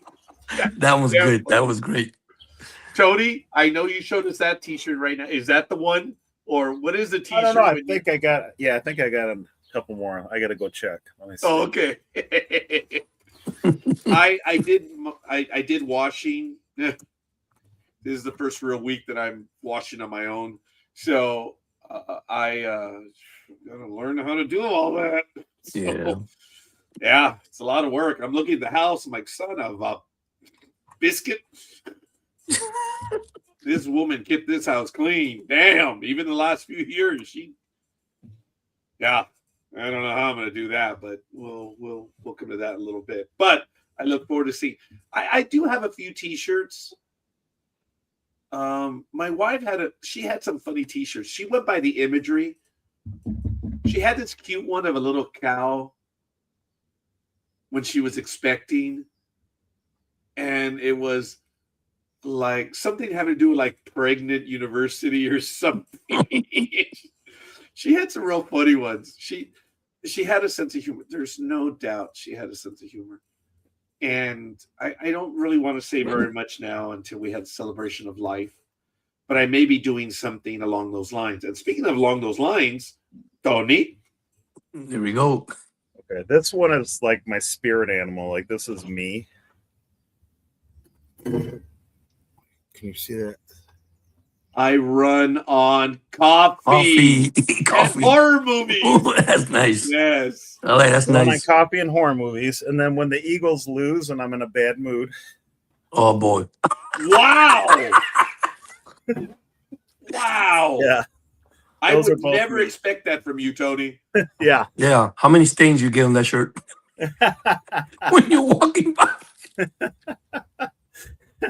Well, especially living in Detroit, it's even better. Oh, that's right. That's right.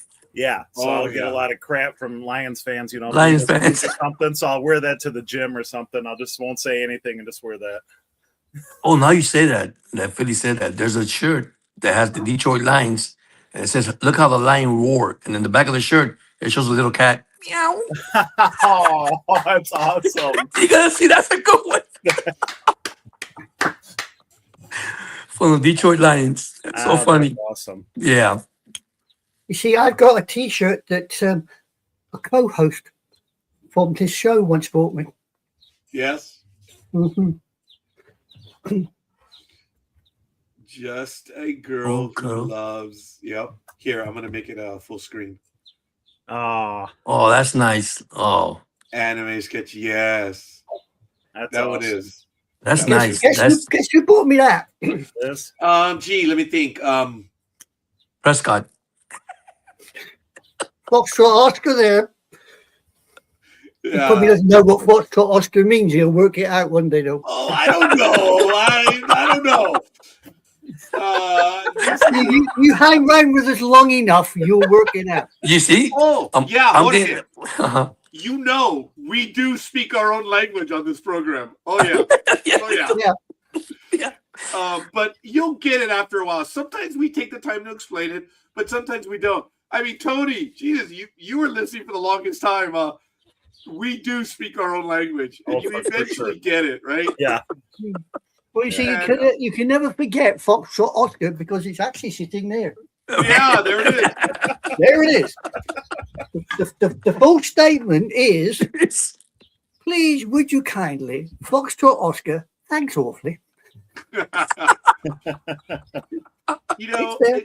the lingo of the network is just part of it. We all have our words and phrases that we just brought into it, and everyone just catches them, and they eventually figure it out. I remember I was using a word for the longest time. People were like, "Oh, that's what it means." Why didn't you look it up? That was your fault. The guy was like, "Dude, I spent the last 6 months trying to figure out what you were saying." They're real words, dude. Just look it up in the dictionary.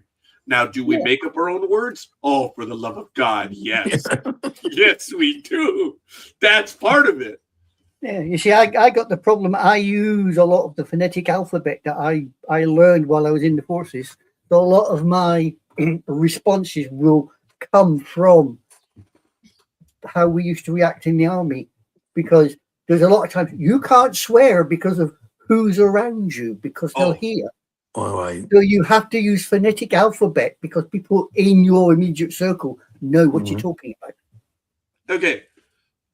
That's why I learned Klingon in high school.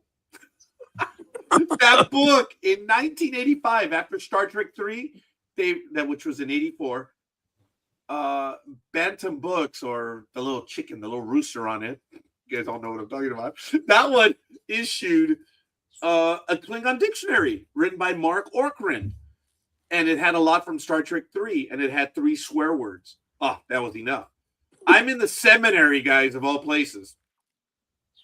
And instead of learning Spanish or Latin, we're learning Klingon. That was funny. And we all knew all the swear words. And we walked by our classes of the teachers that we didn't like. Oh, kuya, kuicha. And for those of you that have heard Klingon, you know what I'm talking about. Kia. Those are swear words. It's the funniest thing everyone learned. I have my dictionary right here, too. It's right there, baby. I refer to it every now and then. Hey, do you have birds right now, Tony? Yeah. Yeah, I can hear you. Yeah. I mean, I know I shouldn't, but here is some typical soldier type humor. Okay. You may or may not get this. Read it to us. Soldiers lying in a ditch while his medic is frantically applying bandages to the remains of his mangled left foot and a gaping hole in his right leg. Soldier, I don't effing believe this. Medic, try not to worry about it, mate. Everything's going to be okay. Soldier, no, I really cannot believe this. I only bought them effing books last week. Medic, you twat. I can't do this if I'm laughing. Oh, that's funny. Yeah. Wow. That is typical British Army humor. That is the sort of stupid thing we do. You know, somebody gets injured, or they hit the deck, and I'll teach you the bloody duck on it. Move on. You guys know I have a florid lexicon, all right? I know words because I read a lot. That's all. That's why I have the lexicon that I have. And I do that, and the words just happen. So when I was at work, people were like, "Ooh, what does that mean?" or whatever. And it was the easiest way to insult someone without them getting mad. You just use a different word. and it was great, and I got away with it forever. Well, I would start writing emails with those big words, and then I had a 10-year period where I wrote 40 performance evaluations a year. Not because I had 40 people under me, but because the supervisors didn't have writing skills. They were good at what they did, but they couldn't write. So I would gather their notes and I would put them together and write the evaluation. There are many people who have been promoted because of me, but that's neither here nor there. So for 40 years, or for 10 years, I wrote 40 evaluations a year.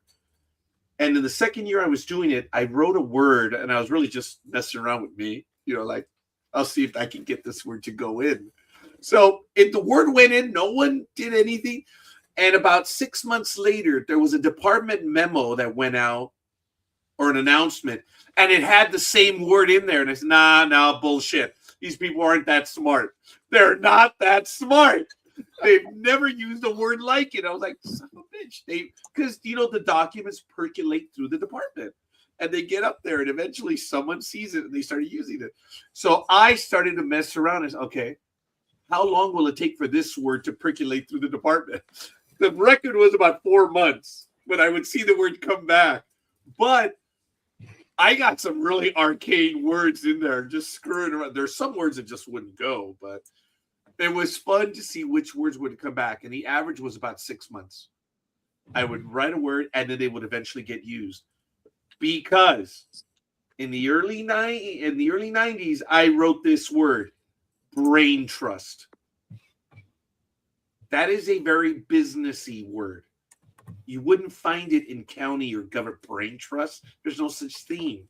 That's like using that word in the military. There's no such thing as a brain trust. It just doesn't work. So I used that word, and it came back to me via department memo about management, and it was the brain trust decision. I'm like, son of a bitch, they don't know that word.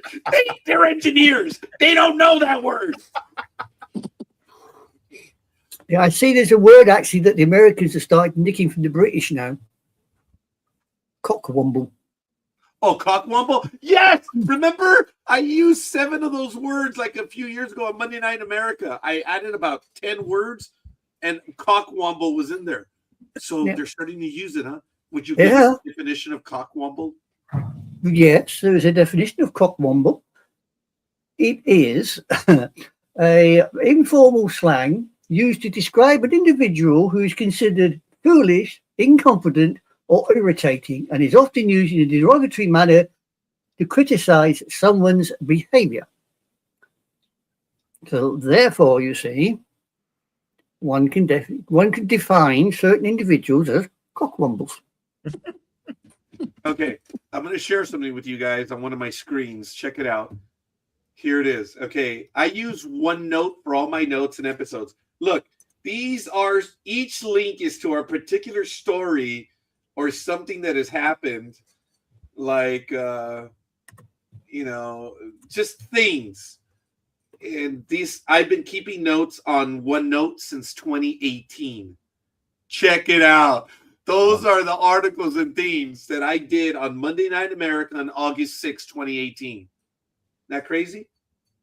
So I will.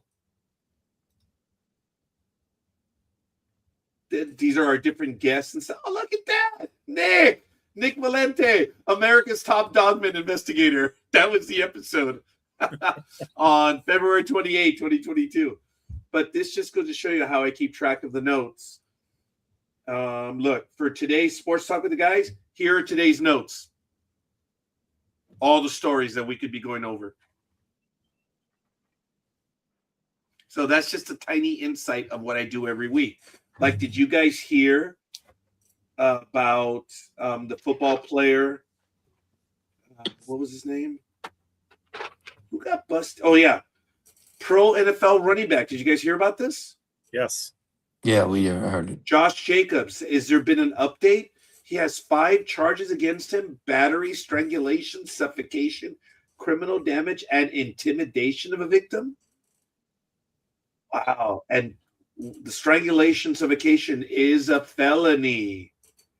He denied the accusations, but he was arrested Tuesday on charges of battery, criminal damage to property, disorderly conduct, strangulation, suffocation, and intimidation. Hobart Lawrence Police Department said they were dispatched Saturday morning to an alleged disturbance involving Jacobs, but he was not taken into custody until Tuesday. He vehemently denies the accusations. And there goes our media. Oh, he was previously arrested in 2021 on suspicion of DUI. So the NFL did say we are aware of the report and have been in contact with the club.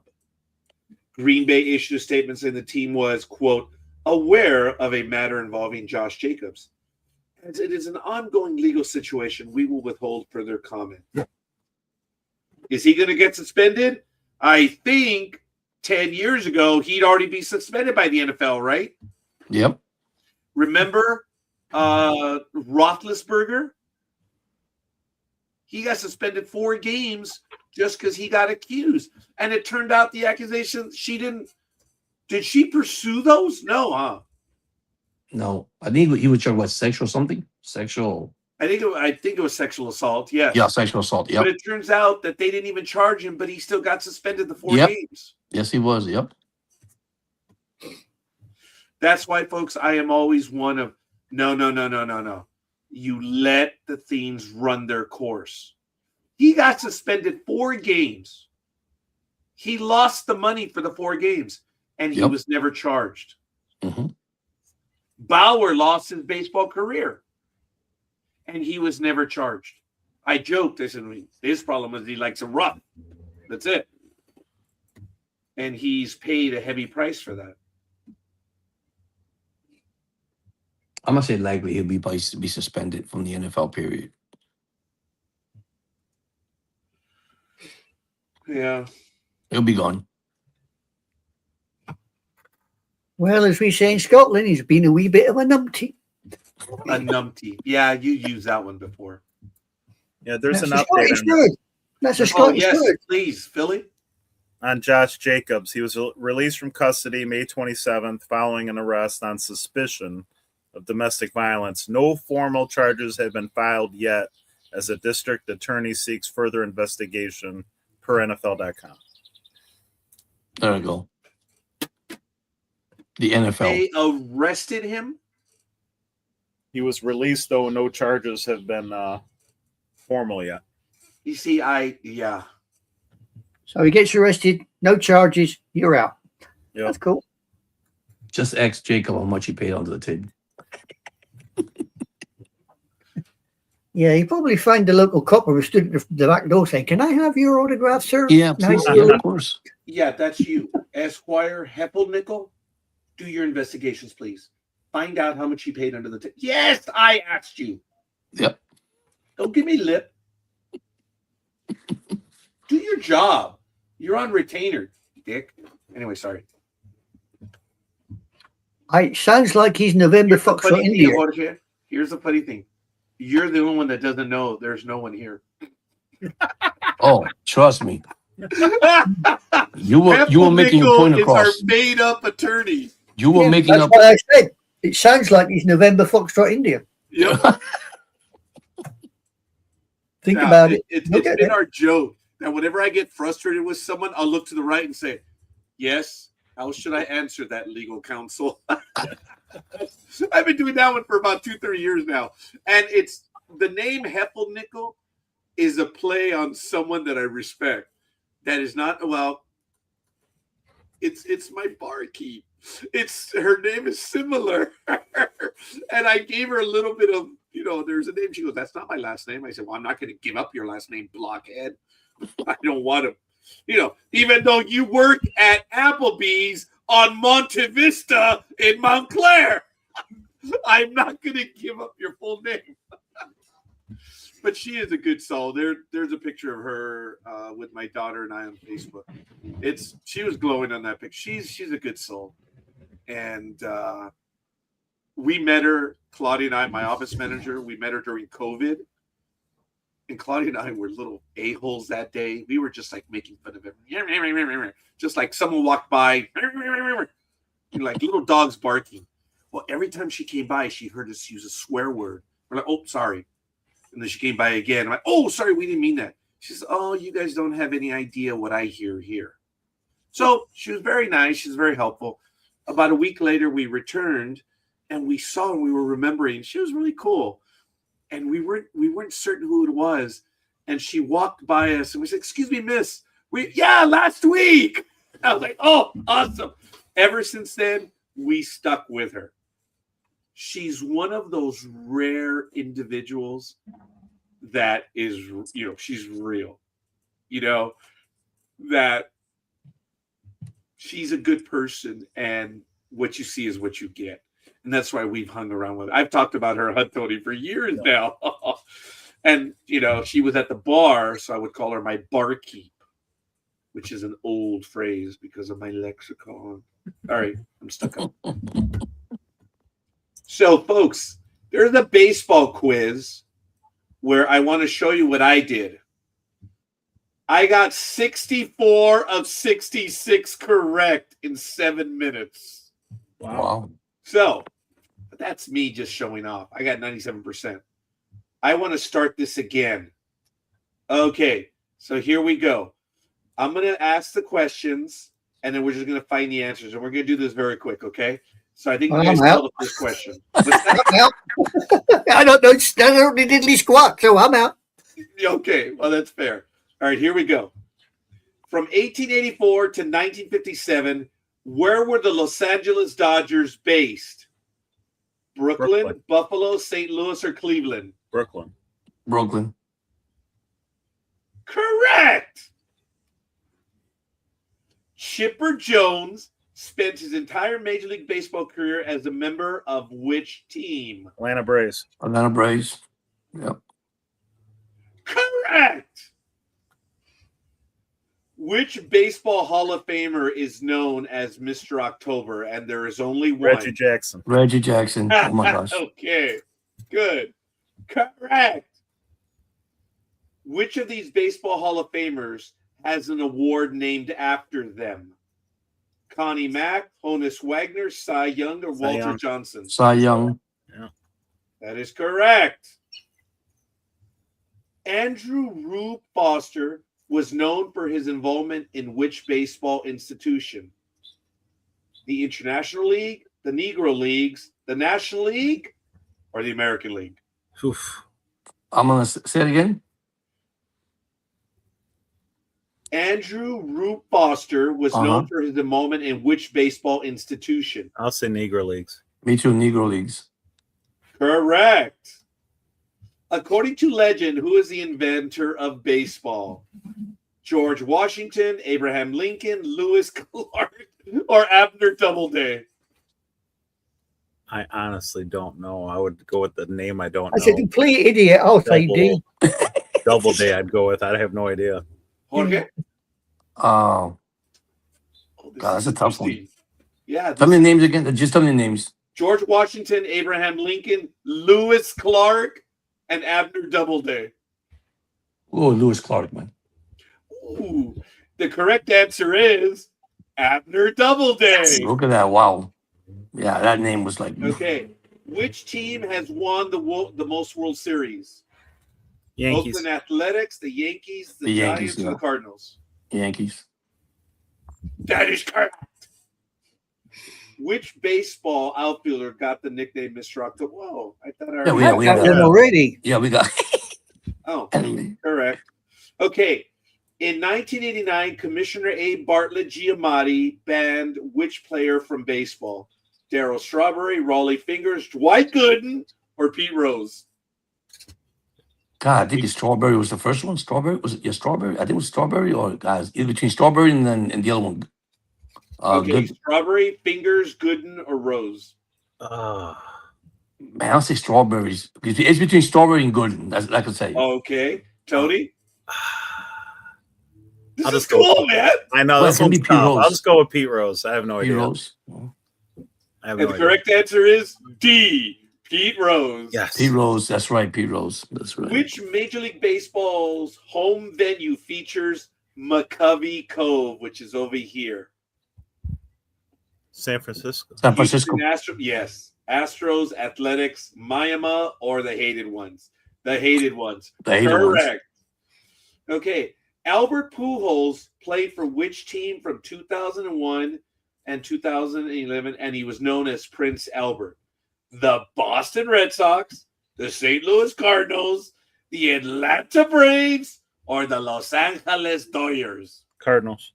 Cardinals. Correct. Mike Piazza played which position? Okay, Catcher. come on. Yep, that's catcher. That's a Yeah, given. catcher. Yeah. All right. Rich Goose Gossage played which position during his Major League Baseball Pitcher. career? Yep. Right fielder, base pitcher. Correct. Okay. Pitcher, yeah. Which Baseball Hall of Famer is known as the Say Hey Kid? Willie Mays. Willie Mays. Willie Mays, Barry Bonds, Hank Willie Aaron, Mays. or Babe Ruth? Willie Mays. Yeah, Willie Mays. Willie Mays is correct. Which baseball player is known as the Iron Man? Cal Ripken. Cal Ripken. Yep. Man, yeah, Cal that, Ripken. that's a gimme. Yeah. Miguel Tejada. Which team won the National League East Division from 95 to 2005? The Phillies, the Mets, the Braves, or the Florida Marlins? Braves. Braves. That is correct. And the picture is there on screen. Which Actually, that's going to go. pictured here has not been inducted in the Baseball Hall of Fame? Clemens. Lemons. Yep. That is correct. Steroids. Which baseball player was known simply as the Kid? Ken Griffey Jr. And Griffey Jr. Bingo. That's Yep. good. Correct.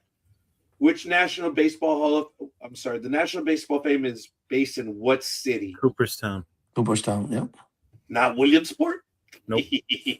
Cooperstown. George W. Bush is a former owner of which Major League Baseball team? Rangers. Rangers.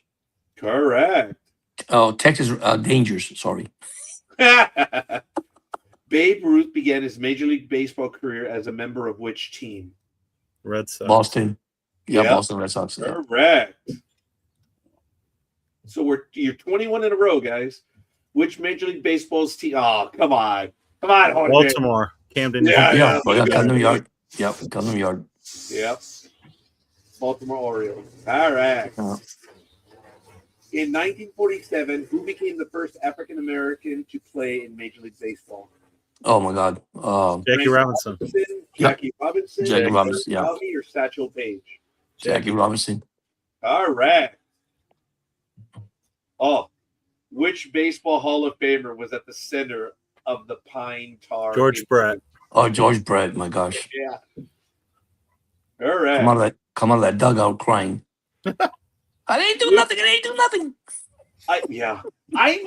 This is one of the questions I think I looked into this one. Which Baseball Hall of Famer was known as the Man? The Man.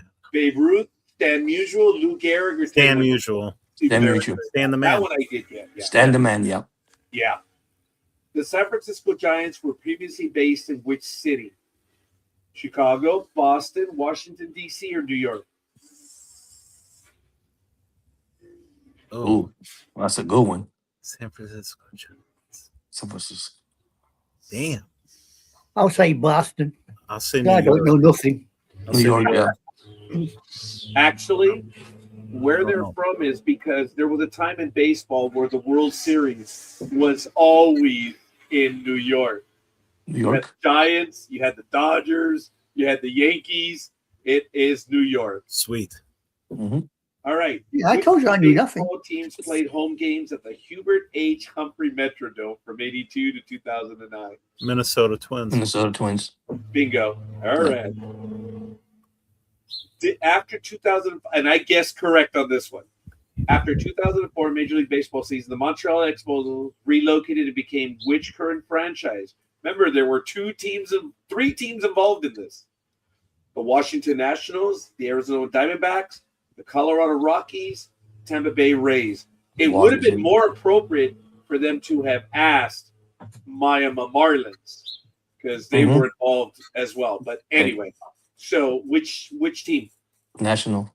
Yep, I think it's Washington. Correct. Justin, this is directed to Big Dog. Who's he married to? Remember, that's Mr. Not Tyra Banks. Oh, he's married to that model. Starts with a K, right? Kate? Oh yeah, the guy from Tampa. No. Justin Verlander. He was. Oh, Justin Verlander. Oh, his beautiful. yeah. wife. What's her name? Oh my gosh. I can't remember. It's Kate. Upton. Kate Upton. Yes. So That's it. we call him Mr. Upton on the program. Anyway, was he a team of the Rangers, the Mets, the Tigers, or the Giants? Tigers. Tigers. That's a gimme.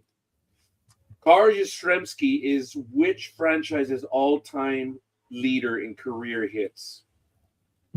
Boston. But yeah, Boston, yeah. Boston Red that's Sox. correct. 30 in a row. Craig Biggio spent his entire career as a member of which team? Astros. Oh, Astros. Oh no, the Angel. The Eagle. Aw, thank you. That is correct. Which baseball player is known as the captain? Oh, the Yankees, man. Jeter. Oh, that's a Jeter. Jeter. Bingo, Derek Jeter. That is correct. I didn't even have to show you the names. Yeah. Albert Pujols joined which team in 2011? I think it's your team there. Was it Anaheim Angels or was I it? think it was the Yeah. Angels. Angels. Yeah. At the time, I think they still were the Angels. Was it the Angel or Anaheim Angels? Correct, the Los Angeles Angels. Oh, Los Angeles. See? This was a good one. Which of these players recorded at 200 hits in each season from 2001 to 2010? Ian Kinsler, Chase Utley, Johnny Damon, or Ichiro Suzuki? I'll go with Suzuki. I'll go with Suzuki. Not even close, baby. No. Ichiro, yeah. Oh, okay. I thought you meant I was It wrong. was, yeah. Okay. Okay. Which of these individuals is the former commissioner of baseball? Bobby Cox, Branch Rickey, Bud Selig, or George Steinbrenner? I'll go with Bud. Bud Yep, that is correct. Selig. Oh, Frank yeah, Thomas. Frank Thomas. very good. Yeah. That is one of my favorite players, dude. Yeah. The image that I have of the Big Hurt is him effing my Yankees all the time, dude. Who did he not burn? The He's Big good. Hurt. Yeah. Hall of Famer all the way. Frank Thomas. That guy was so huge, man. God. Anyway, He should be playing football. he could have played anything. Yeah. I think he would have dominated the backboards in basketball as well. Yeah. Ricky He was Griffey big. Jr., Alex Rodriguez, and Randy Seattle. Johnson all played for which team during their major league Seattle career? Mariners. Seattle Mariners. Two of the three actually played with the Yankees, by the way. So, Wow. who played baseball under the nickname Joltin' Joe? Oh, shoot. Tell me the names. Joe Torre, Joe Carter, who could have been after winning the World Series, and Joe Kerrigan. I'll go with DiMaggio. Oh, Me hell too. yeah. DiMaggio. It's good, guys. Which of these Hall of Fame shortstops won 13 Gold Gloves during their career? When you see the name, it's a gimme. Barry Larkin, Dave Concepcion, Ernie Banks, or Ozzie Smith? Ozzy. Ozzy. Yep, Wizard of Oz. it is. Which franchise won the 2017 World Series? I'm bad with years. Oh, man. The A-Holes, the Cubs, the I'm Yankees. so or the bad with Warriors? years. The Cubs won in 2016 because, folks, famously, every year we had a guy that would do the Cubs report. He says it could be the year. I said, nope, it's not 2015. You guys know why you say that, right? Back to the Future, baby. Back to the Future. Shoot. Yeah. So 2017, who was it? I'm so bad The with years. Yankees. Yeah, I was going to say, did they beat? Yeah, the Yankees beat. The Yankees beat. Will it be the Yankees? I know Yankees beat somebody. Did they beat the Phillies? No. Damn it. That That was 09? No, no. This was the year that the A-Holes cheated. Okay. Yeah. Oh, that the was- Asian that's the Astros. first one I really didn't know. I thought it was the Yankees too. Robin Yount, you know this one, spent his Milwaukee. entire career as a member Milwaukee of Brewers. You both did, yep. Easy, The Brew easy. Crew. Okay. In 1961, who passed Babe Ruth as baseball's single-season home run record holder? Hank Aaron. Frank No. Robinson, Roger Maris, Mickey Mantle, or Roberto Clemente? Oh, Single seasons, Roger Yeah. Maris. it was Maris. Yep. That's right. That's right. I thought it was. This is a good one. Big Uh-oh. Dog would have known this one too. Vladimir Guerrero began his Major League Baseball career as a member of which team? Montreal Expos. Yeah. Oh, Cubs. Bingo. Either one. Yes. Yeah. Montreal Expos. Correct. Yeah. Todd Helton spent his entire Major League Baseball career as a Cardinals. member of which I team? Card- think. yeah. Wait, I think. Oakland Athletics, Detroit Tigers, Colorado Rockies, or the Texas Rangers? Helton. I'll go with Rockies. Yeah. Rockies. I think so. Rockies. Correct. Pitcher Walter Johnson spent his entire baseball career as a member of which team? The Reds, the Braves, I'll go the with Washington Senators. Senators, or the Yankees? I'm not sure. I think Senators.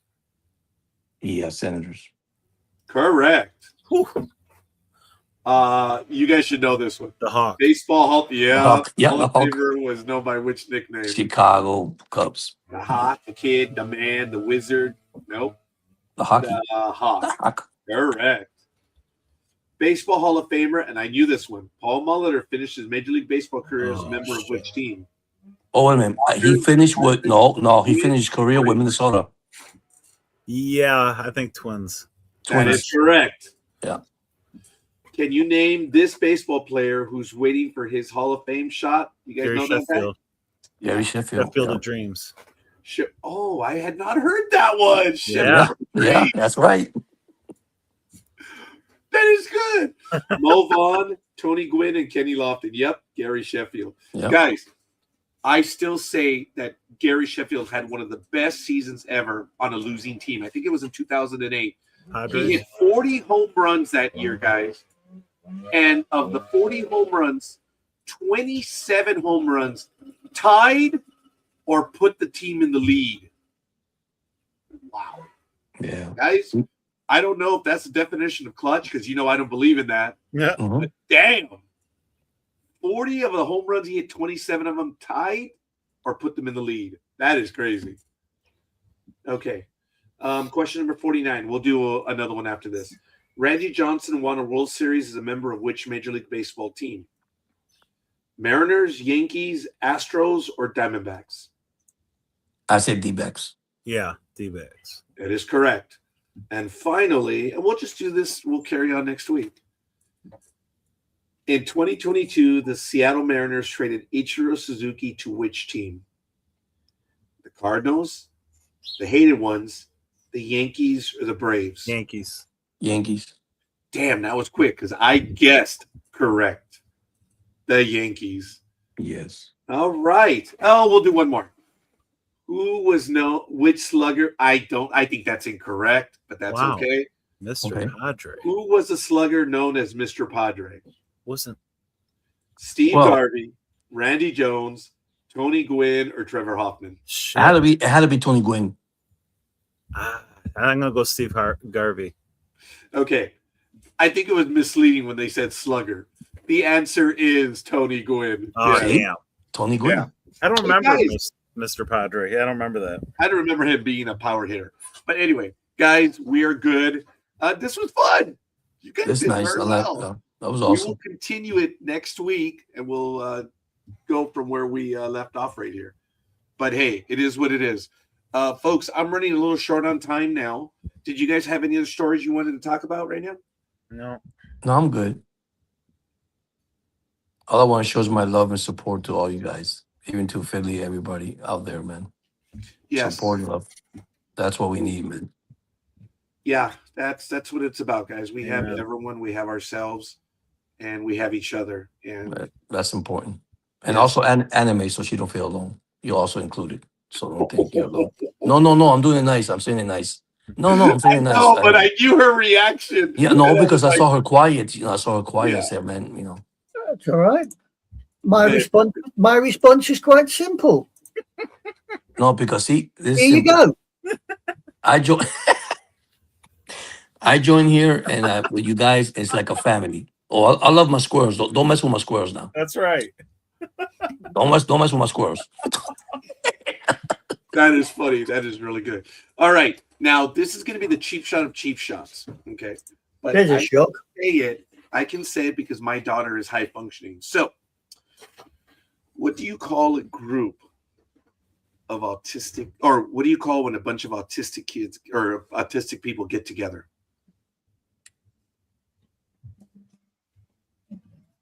Engineers.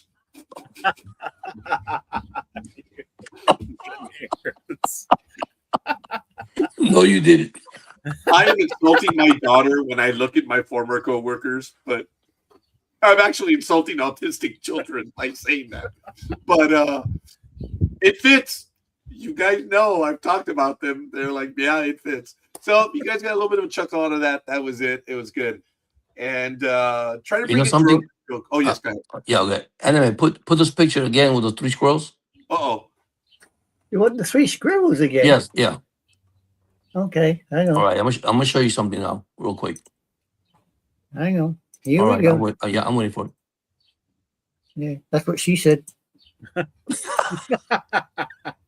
All right, there we go. Larry, Curly, and Moo, the 3 Stooges. Yeah, and I can tell which one is Mo. Yeah. That is funny. That is really good. That's a cool picture. I like that one. Yeah, I like it too. Bring a joke next time. We've gotten away from that where everyone would bring a joke, which is really kind of cool. It's just an extra little thing that we do. And I think I'm driving the dodo bird ballistic because every time I see a squirrel, I think cool, I send it to him. So he must be getting really sick and tired of squirrels because I keep flooding his Actually, look, we all have our arcane things. We do things to people that we love. That's what all it is. That's all it is. I tell you, I've done things to other people. I pick on one little thing and I do it. Like famously, there was this one author that made me laugh in a book. He would say redneck repair tape. And the beauty of the book was he didn't explain it until a bit later, where he said the redneck repair tape is the gray electrical tape or whatever. It's the gray tape. So when I found that out, every time I was at a store or Home Depot, I would see the gray tape in a stand and I would take a picture and I would text it to him. So we do the things that we do, folks. And I did that for the longest time. I know he got tired of it, but I was like, hey, I thought it was funny. Redneck repair tape. So I will bring the joke about the Mexican emergency kit. Do you have one, Jorge? No, I don't The have Latin emergency kit. The Mexican one is hilarious. I'm going to have that joke next week because I whipped out my first aid kit the other day and people were like, do you have the Vicks? No, why would I? They're like, well, then you're not Mexican. I was F you. Foxtrot Oscar. Tony, I have a warning for you. Uh-oh. Right, I have a warning for you, Tony. Uh-oh, here we go.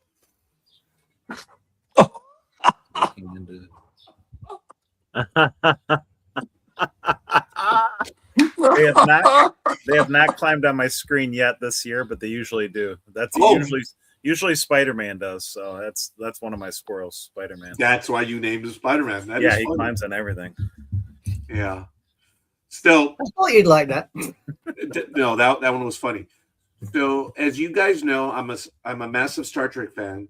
People say, "Are you a Trekker?" I say, "I am neither. I am a citizen of the Federation."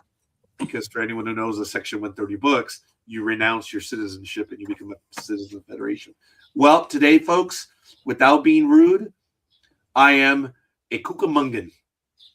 So I think I have to get it right. And I know the joke fell flat, but I'm going to stick with the tongue of a bird because I insulted them accidentally.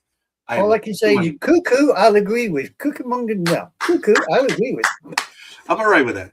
Guys, I thank you for spending time with me. I thank you for spending it with the big dog. I thank everyone that spent time with us. Thank you today.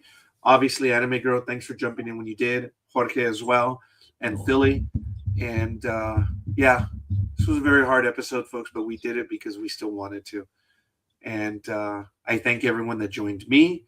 I thank the big dog for coming in as well. And my thoughts and prayers are with the big dog as well.